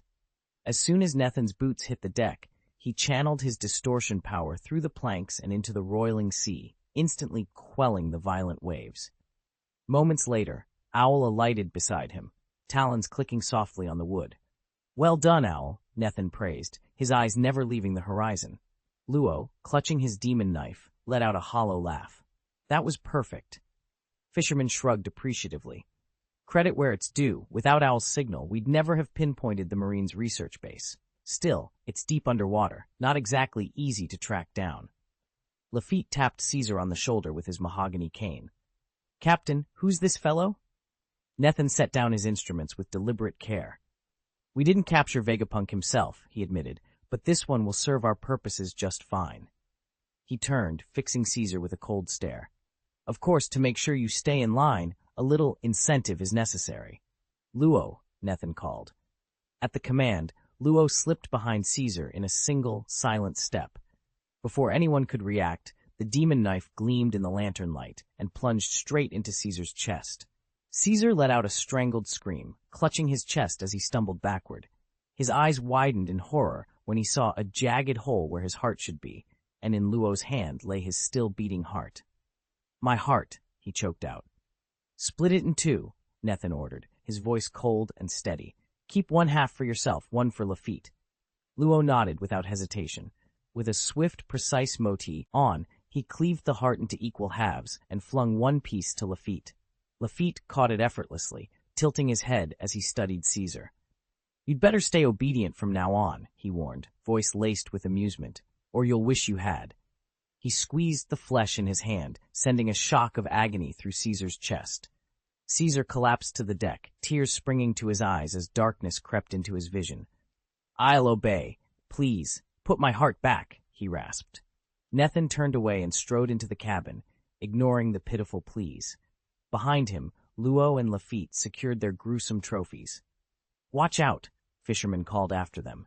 "That guy's an ability user of the natural department. Don't let him steal your hearts and run off." Nethan paused at the cabin door, then glanced back over his shoulder. A faint, confident smile crossed his face.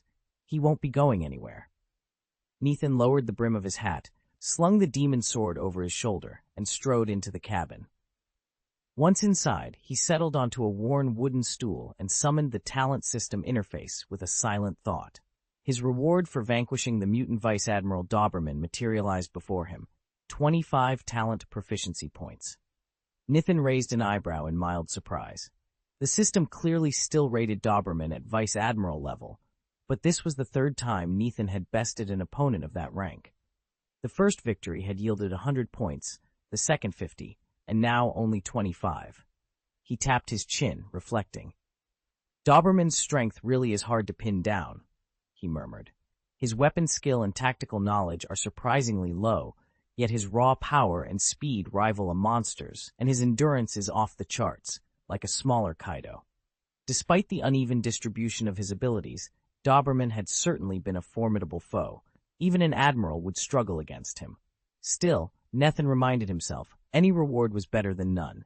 He flicked his gaze to the softly glowing numbers on the display and offered a quiet nod of satisfaction. "Not bad," he said, exhaling. "Every point counts." With that, he allowed the interface to fade, rose from his stool, and prepared for whatever challenges lay ahead. Nethan didn't hesitate. He poured all 25 available talent points into his Twisted Devil Fruit ability. In an instant, golden light flashed around him, and his proficiency soared to 845. His body was more than strong enough to handle this level of power. He could probably push up to 900 without breaking a sweat. But reaching the absolute cap of 1,000 points would demand even greater physical development. Although he had already maxed out the 3 core talents, strength, endurance, and tenacity, the talent system's bonuses were only part of the picture. His own innate potential still had room to grow.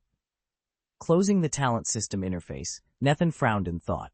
Kaido's strength was rising fast. Confronting him directly right now would be unwise. He briefly considered striking at Whitebeard's fleet instead, hoping to seize an advantage while the Yonko was engaged elsewhere. Yet even that would be a gamble. Kaido still commanded the fearsome 3 disasters, 2 supreme commanders, and reinforcements drawn from the remnants of Big Mom's empire. coordinating an attack against Whitebeard while simultaneously containing those forces? Not even Nethin's most loyal allies could manage such an overwhelming onslaught. He sighed, pushing the options aside. First things first, he needed to further bolster his physique and refine his abilities. Only then would he have a real chance of turning the tides against the greatest powers of the New World. Under Whitebeard's banner, only the captains of his top 5 divisions possessed the power, or at least the potential, to sit among his 4 great generals or to claim one of the ominous titles of the 3 disasters.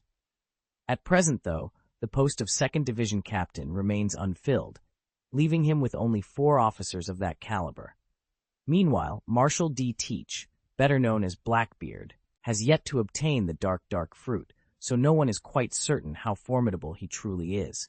He carries himself with a hint of awkwardness during everyday affairs, but legends say that when pushed into mortal danger, he unleashes a ferocity worthy of a general. Across the New World, the newly reformed beast pirates, swollen by the remnants of Big Mom's crew, present a frightening visage. Yet, at first glance, they don't appear to eclipse the might of Whitebeard's forces. After all, before the rise of Nethin, the Whitebeard pirates were universally acknowledged as the greatest power among the 4 emperors. Chapter 319, Conflict, Part 1. Confronting one of the 4 emperors at sea is never just a simple showdown. It's a catalyst that draws in the navy, the world government, and risks provoking the other emperors themselves. During the old 5 emperors era, power was so imbalanced that chaos ran unchecked. Now, with Big Mom felled by Nethin's blade, the world has reverted to a 4 emperors balance. That balance, however, is razor thin. Any slight shift could unleash consequences of immeasurable scale. Nethin's flagship now clears the waters of the 10,000 kingdoms, carrying his main force home. But doubts weigh on every officer's mind. Will the Navy dare strike the 10,000 Nations Congress for harboring him?